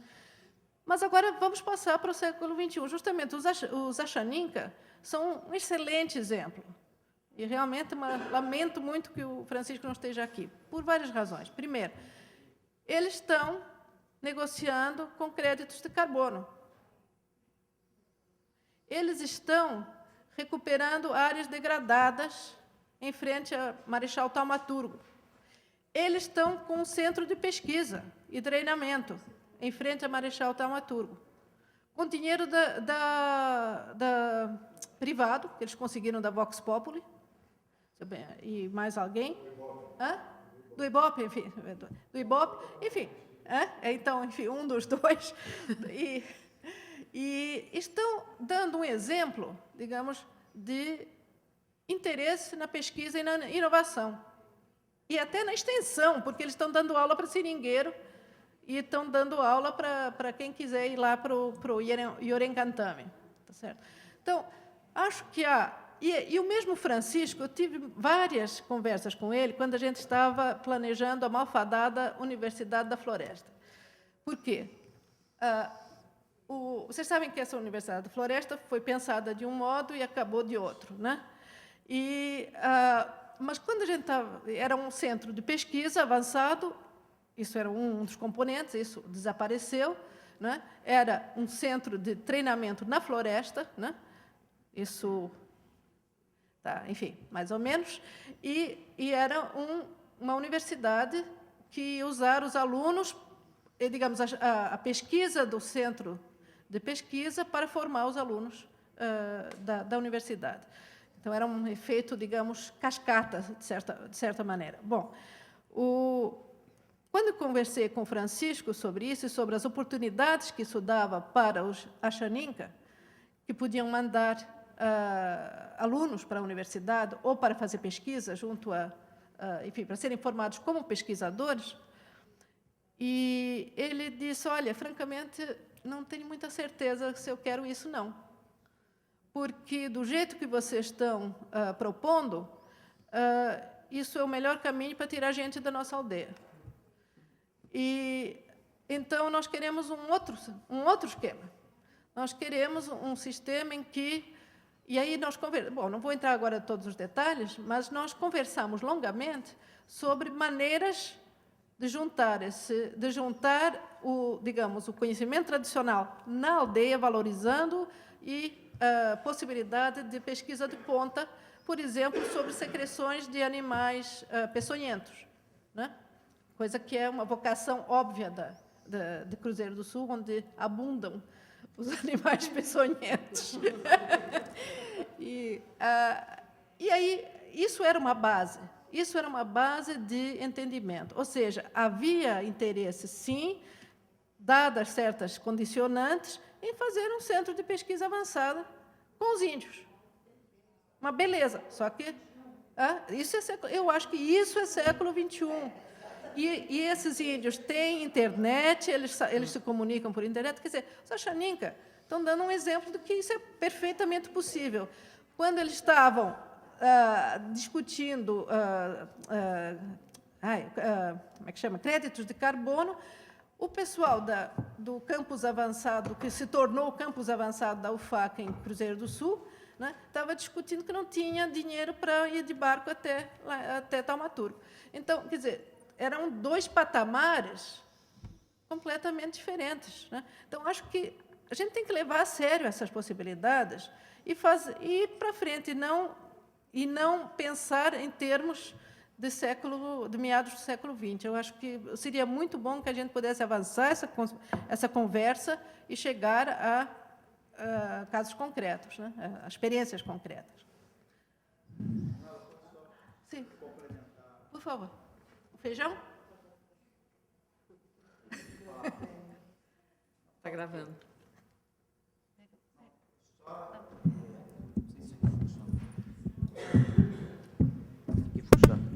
Não, só ressaltar, nesse caso, a gente está falando várias vezes de como que os mercados não funcionam direito e a gente tem que ter a participação do setor público, que eu acho que é muito importante, essa parte de Cruzeiro do Sul é muito importante, mas o exemplo que você está chamando a atenção é mais preocupante, porque o fato é que a construção de uma Universidade da Floresta de padrão internacional, que vai permitir você ter o turismo científico que a gente estava falando no Juruá, não tem nada a ver com o setor privado.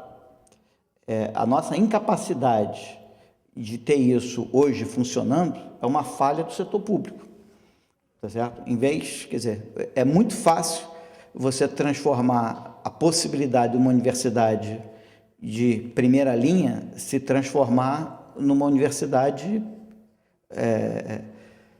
muito simples. Isso, numa cidade de Cruzeiro do Sul, é muito fácil. Você fala, eu estou em Cruzeiro do Sul, logo eu vou ter uma universidade que vai ensinar algumas coisas tradicionais e não vou ter a qualidade que eu precisaria ter para criar um monopólio local ali de alguns professores que tomam conta da universidade. Eu perco essa oportunidade. Mas isso, o que você está descrevendo, no fundo, é uma falha do setor público de conseguir implementar uma atividade que poderia desenvolver enormemente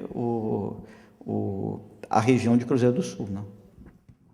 Sim, concordo, foi uma falha do governo federal, nesse caso. Mas não estávamos falando só de mercados. Né? Não. Ou então não estou entendendo o teu... Não, estou só dizendo que, quer dizer, nem todas as falhas são... quer dizer, eu estou dizendo que o setor público tem que ser... nessa tentativa de desenvolver a Amazônia, né, o setor público ele tem que ter uma dupla dificuldade. Uma dificuldade, ele tem que reparar todas as falhas do mercado. Mas, além disso, ele tem que se dar conta de que ele é cheio de falhas, né? E, portanto, ele tem que estar atento para as falhas do mercado que ele tem que dar conta, que é o feijão, garantir que a farinha... a gente estava discutindo a loucura que a farinha de Cruzeiro do Sul, que é famosa em tudo que é lugar, você não tem um representante em Rio Branco, ou pelo menos eu acho que você não tem um representante em Rio Branco que vende a farinha nem de Cruzeiro do Sul. Quer dizer, a farinha de Cruzeiro do Sul não tem um representante em Rio Branco, tem? Não sei. Sei lá. Mas eu digo o seguinte, você tem umas falhas aí que são claramente umas falhas de mercado que o governo tem que tentar reparar. Agora, o próprio governo tem umas falhas problemáticas que ele tem que reparar também, né? E eu acho que, nesse caso, de você ter serviços ligados à pesquisa, ao conhecimento no Acre, é uma falha interna ao próprio governo, tá certo? Que eu não atribuiria apenas ao governo federal, mas é alguma falha que a própria sociedade acadêmica brasileira podia estar reclamando disso, e o Estado do Acre podia estar reclamando também de como que uma universidade dessa é apoderada por alguns poucos professores, né? Quer comentar? Berta?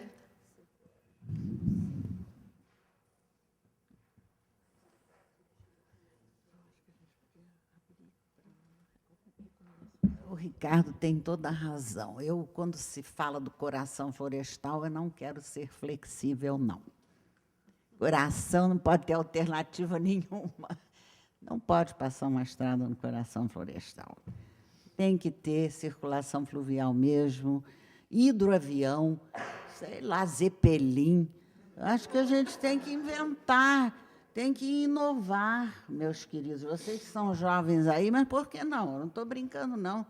Tem que pensar em inovar alguma coisa para a Amazônia ligada a isso, ao transporte fluvial e ao transporte aéreo. E, se possível, juntar os dois no Rio, entendeu? Então, no coração, não quero conversa. Inclusive, o Jorge falou que... Eu tinha dito isso, né? Do ponto de vista da logística, qualquer projeto de hidrelétricas deveria ter uma parte de planejado para ficar no local. E aí você lembrou o caso da concessão de florestas. Não no coração florestal. Eu sou muito sectária, eu sou contra. Eu já falei isso para o Serviço Florestal Brasileiro, no negócio de zoneamento, já teve guerra também. Eu acho que o coração florestal não se deve, no coração, dar concessão para a exploração de florestas. Isso deve ser na mata aberta. A mata aberta que você pode replantar floresta. O coração florestal, árvore de 150 anos, como é que você faz uma concessão que tem que recompor em 30 ou 40? Você quer me informar se isso é possível? Você está entendendo? Acho que o coração florestal... Pode ser que eu esteja exagerando, eu estou até falando com vocês aqui, porque é uma coisa muito de sentimento meu. Eu acho que a mata densa não deve ser mesmo para isso, para fármacos. Está entendendo? O extrativismo, cadeias produtivas avançadas, modernas, para fármacos. Vendo a questão da saúde pública no Brasil, tremenda, podia muito bem olhar para isso. Então, eu acho que não deve dar concessão florestal na mata densa. Não, aí, por isso que eu estou dizendo, aí eu não estou sendo dada alternativa. Imagina se eu ia querer uma estrada cortando o meu coração, nem pensar. Então, eu acho que a concessão tem que ser na mata aberta, onde é possível replantar, onde é possível fazer a indústria florestal madeireira, inclusive plantando e replantando, tá certo? E não na mata densa. Mata densa é serviço ambiental e extrativismo, com cadeia produtiva avançada.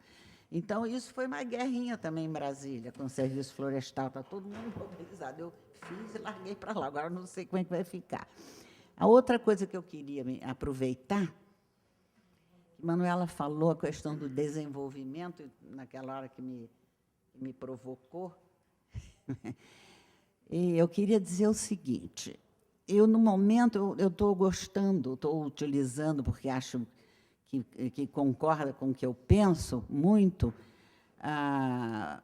os trabalhos do Douglass North sobre a nova economia institucional. Né? Pode ser que depois eu veja coisas que eu não goste, mas, no momento, eu gostando. E o que ele diz? Ele diz o seguinte, imagina o que ele diz, tem uma obra, um prêmio Nobel, quem sou eu, primo, né? Mas, enfim, ele diz o seguinte: não são os hospitais e as escolas que são que trazem o desenvolvimento. Hospital, escola e tudo que tem aí de shoppings e tudo, eles são o desenvolvimento, são a expressão do desenvolvimento, não são eles que trazem o desenvolvimento. Eles já são o resultado do desenvolvimento. E o que está na base do desenvolvimento? É a questão institucional.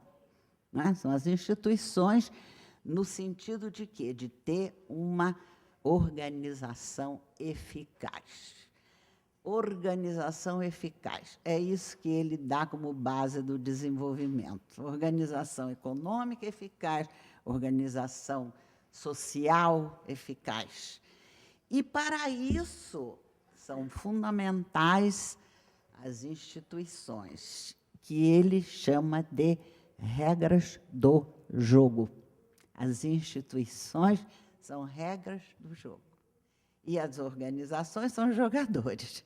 Então, por que me atrai o Douglas North, essa visão do desenvolvimento que eu estou usando no zoneamento ecológico econômico da Amazônia Legal, que eu quero ver não como um instrumento de gestão, mas como um instrumento de mudança institucional, trazendo novas regras do jogo. Para o quê? Para organizar, com pelo menos um pouco mais de eficiência, a base econômica e social da Amazônia. Estou fechando agora o que eu não consegui falar, porque não tinha tempo. Está entendendo qual é o raciocínio? Né? Então, eu acho isso muito interessante. Temos que ter as regras do jogo claras, não é? Daquilo que pode ser, que nós queremos para organizar eficazmente a economia e a sociedade da Amazônia. É isso. É isso.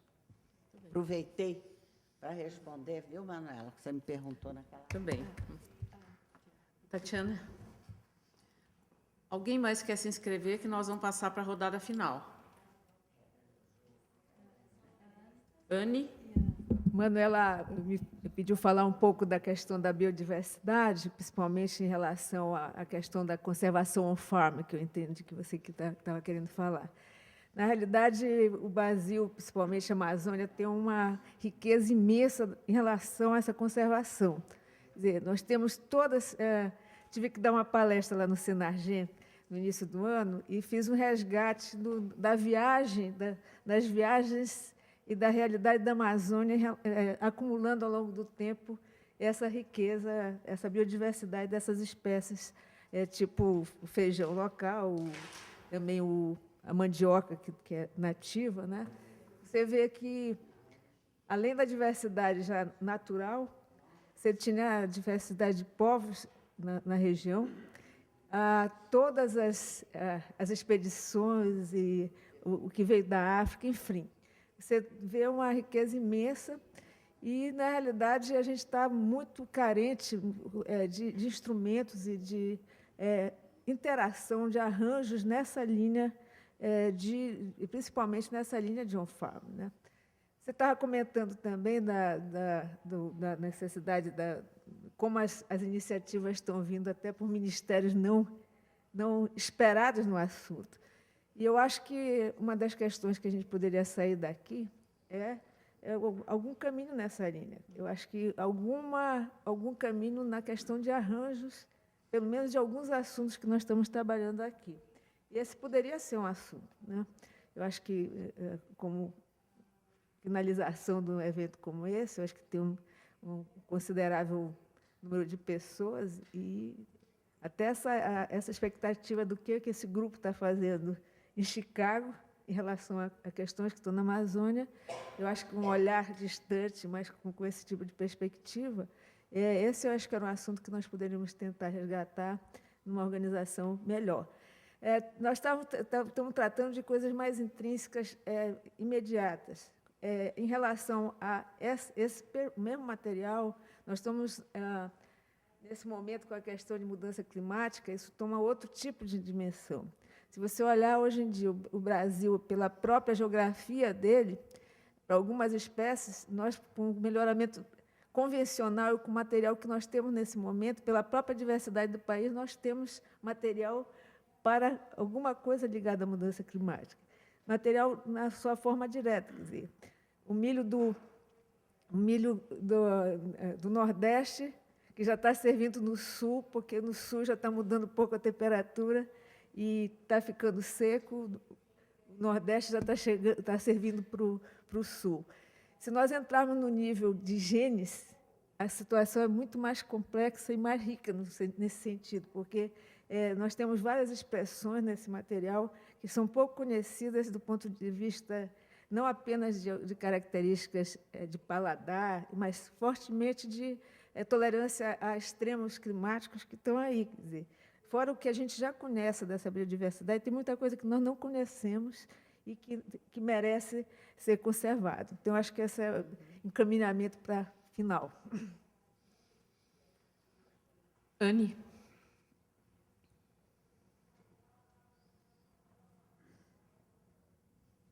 Eu acho que minha fala também é muito mais de uma ansiedade sobre quais serão os encaminhamentos daqui, né, desses nossos 2 dias em Chicago, discutindo sobre desenvolvimento, Amazônia, populações tradicionais e o que a gente acha que pode ser o século XXI, né, da Amazônia.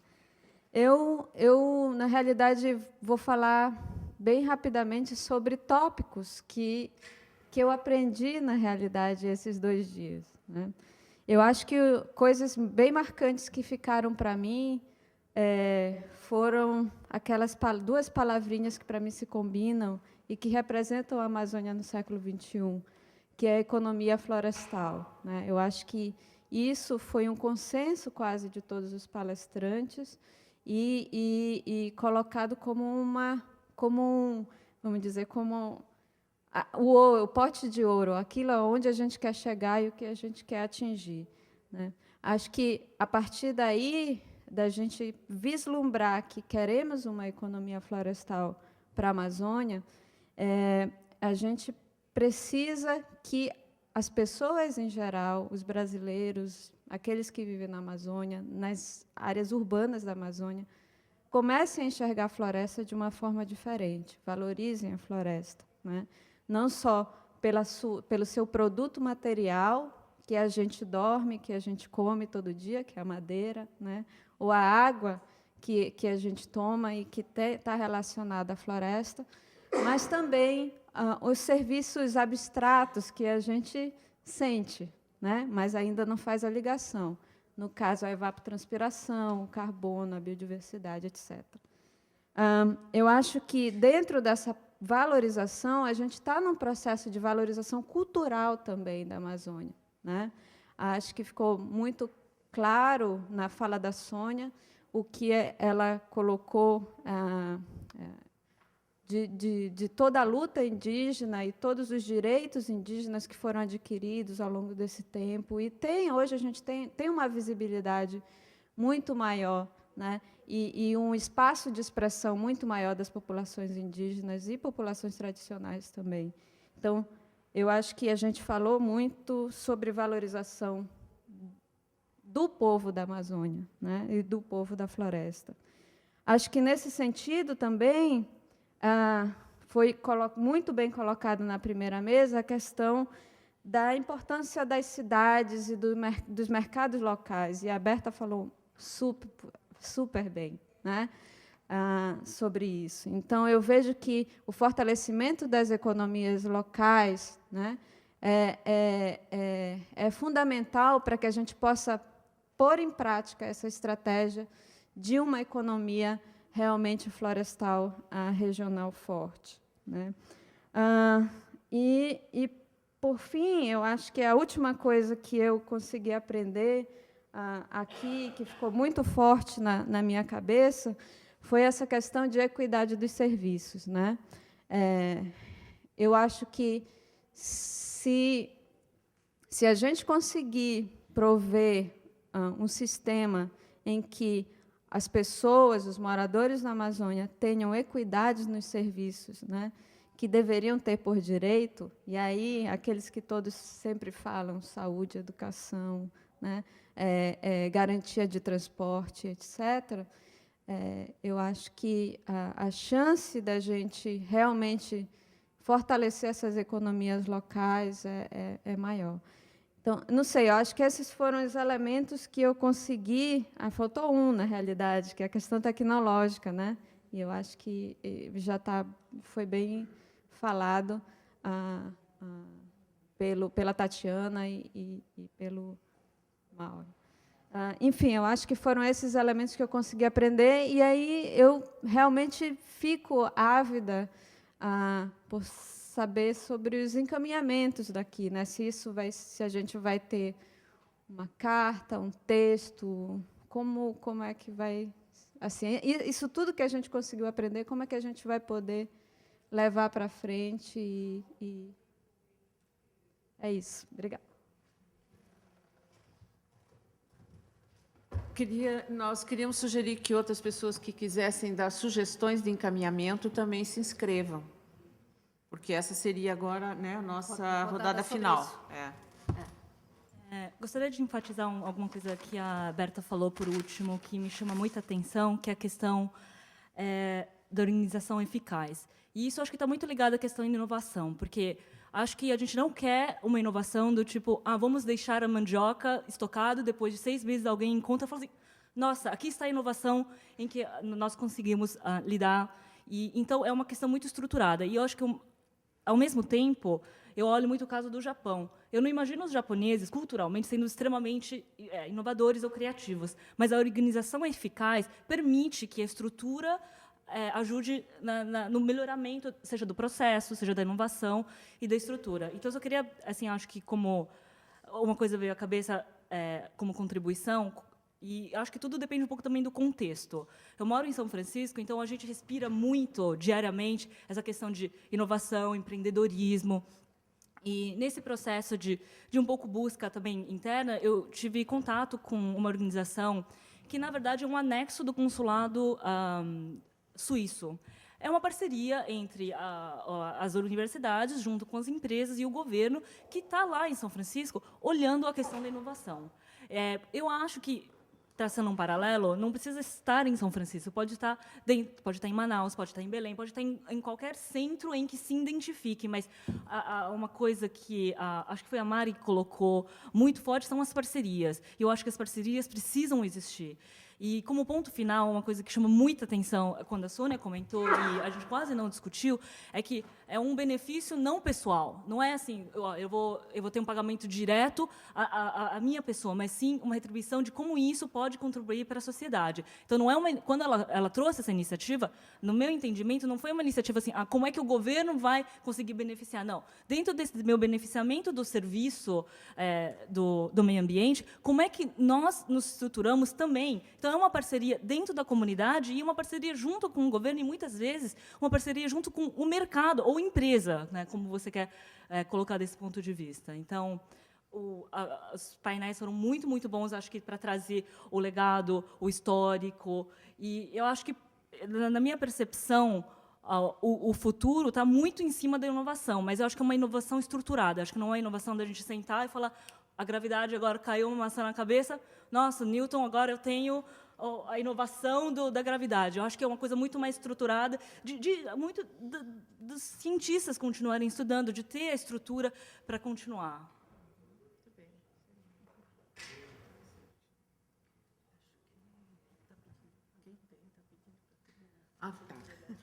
Eu queria, então, agora, tinha me inscrito antes, só para fazer uma fala final.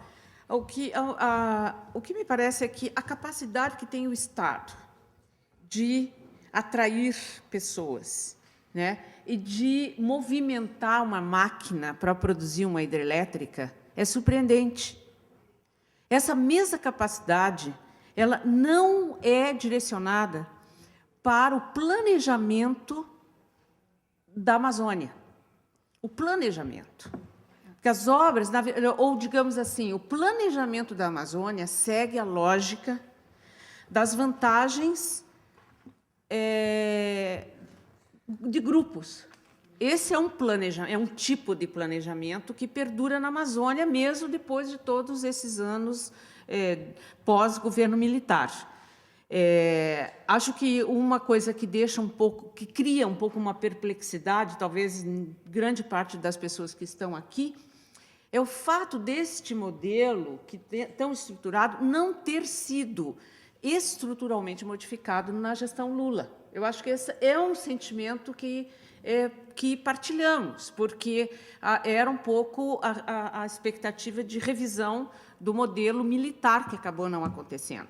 Então, as pessoas migram, e estão migrando para a BR-319 nesse momento, por uma ação governamental explícita de atração de pessoas, e não o que significa margens que deixam abertas a partir do planejamento de criar do PAC.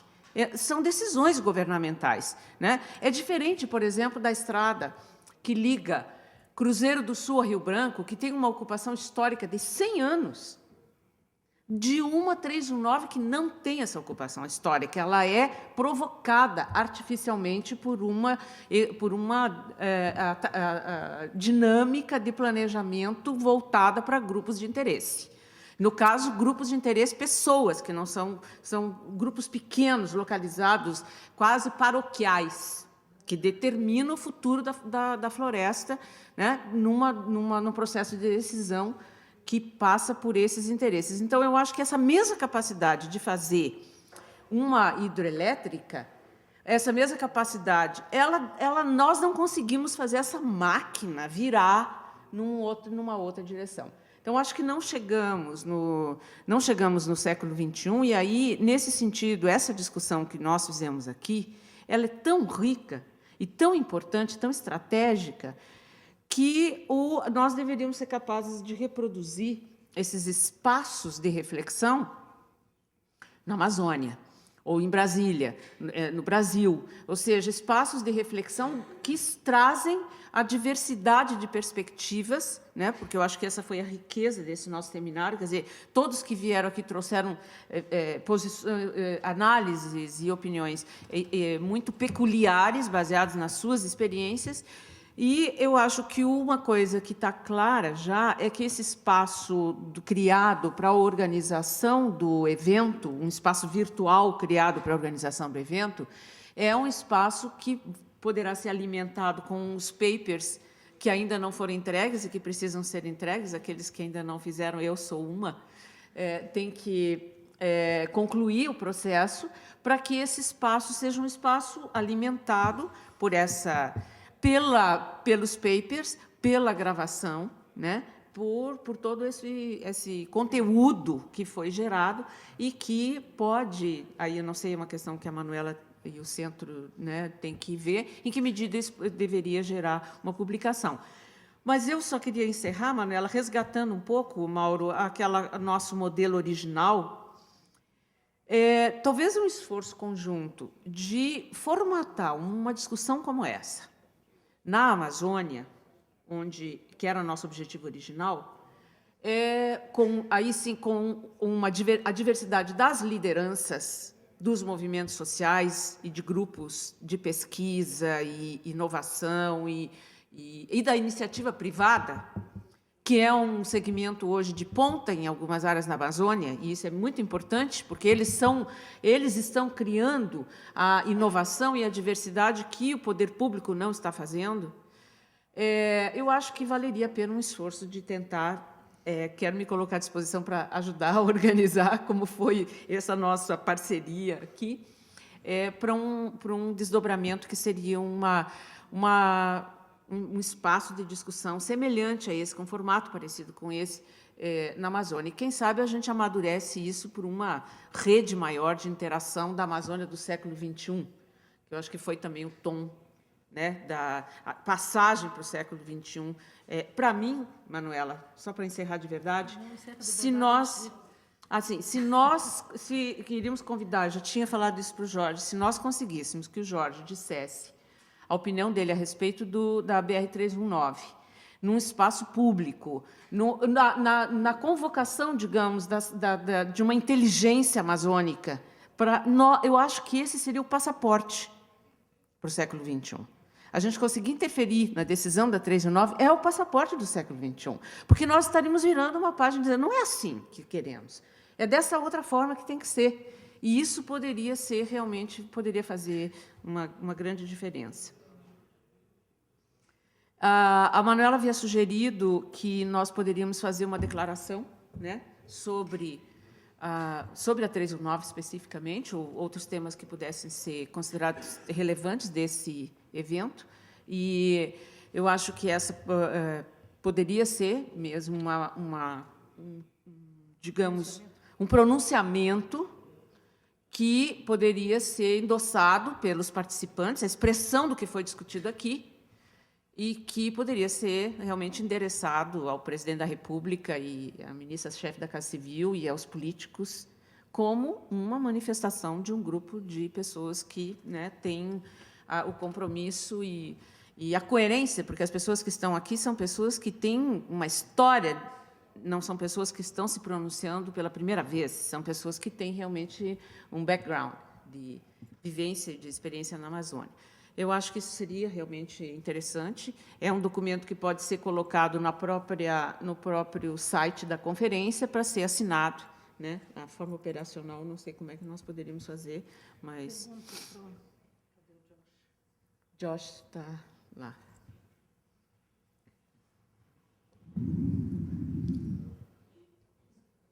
Nós E a temos publicação tem que falar também, Manuel. Quanto à publicação, o Josh eu sei mais simples, quer dizer, eu acho que, pelo que o Frutuoso, o Josh e a Juliane me disseram, tudo que foi dito aqui e que foi filmado vai estar disponível no portal do Centro Latino-Americano. Então, esse material vai estar disponível e os textos também. Eu tenho uma pergunta aqui para vocês, que é sobre o encaminhamento dessa declaração, se é que estamos todos de acordo que deveríamos fazê-la. Caso sim, acho que está havendo um monte de manifestações. Se estão todos de acordo, como é que faríamos? Eu acho que tem que Eu acho que escrever uma frase. temos que ter uma pequena comissão de redação, que nós podemos sugerir que sejam os nossos jovens estudantes que podem... Não? Não. Não? Senão será o quê? Muito radical? Não?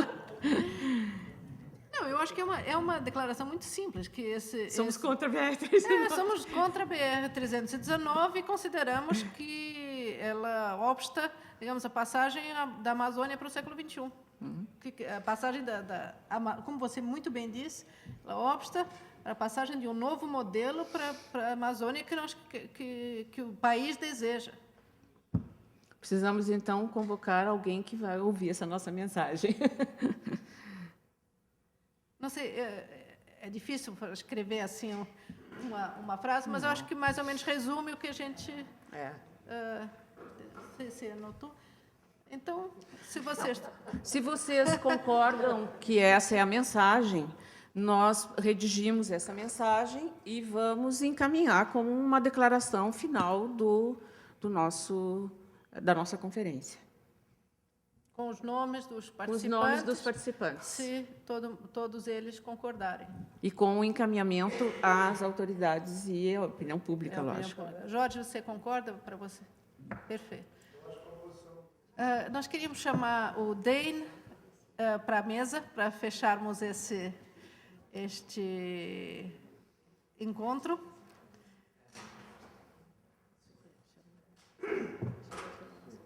Eu farei o voto de clausura, mas... Queríamos também chamar o embaixador João Almino para a mesa, para o fechamento desse encontro. Queríamos agradecer, antes de mais nada, novamente, muitíssimo, aqueles que trabalharam tanto para o êxito disso aqui, nomeadamente, como se diz na minha terra, Josh, Frutuoso e Juliane.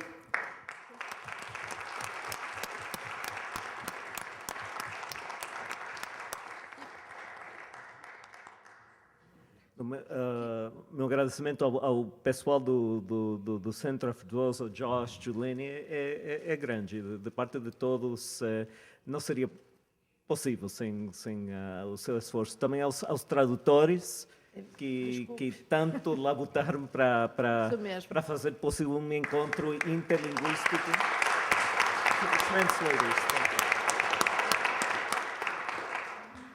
E, claro, a todos vocês, do público, os ponentes.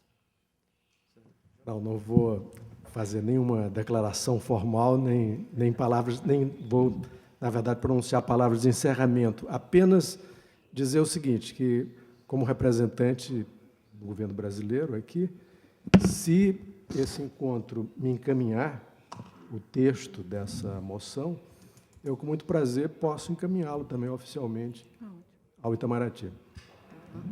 Muito bom.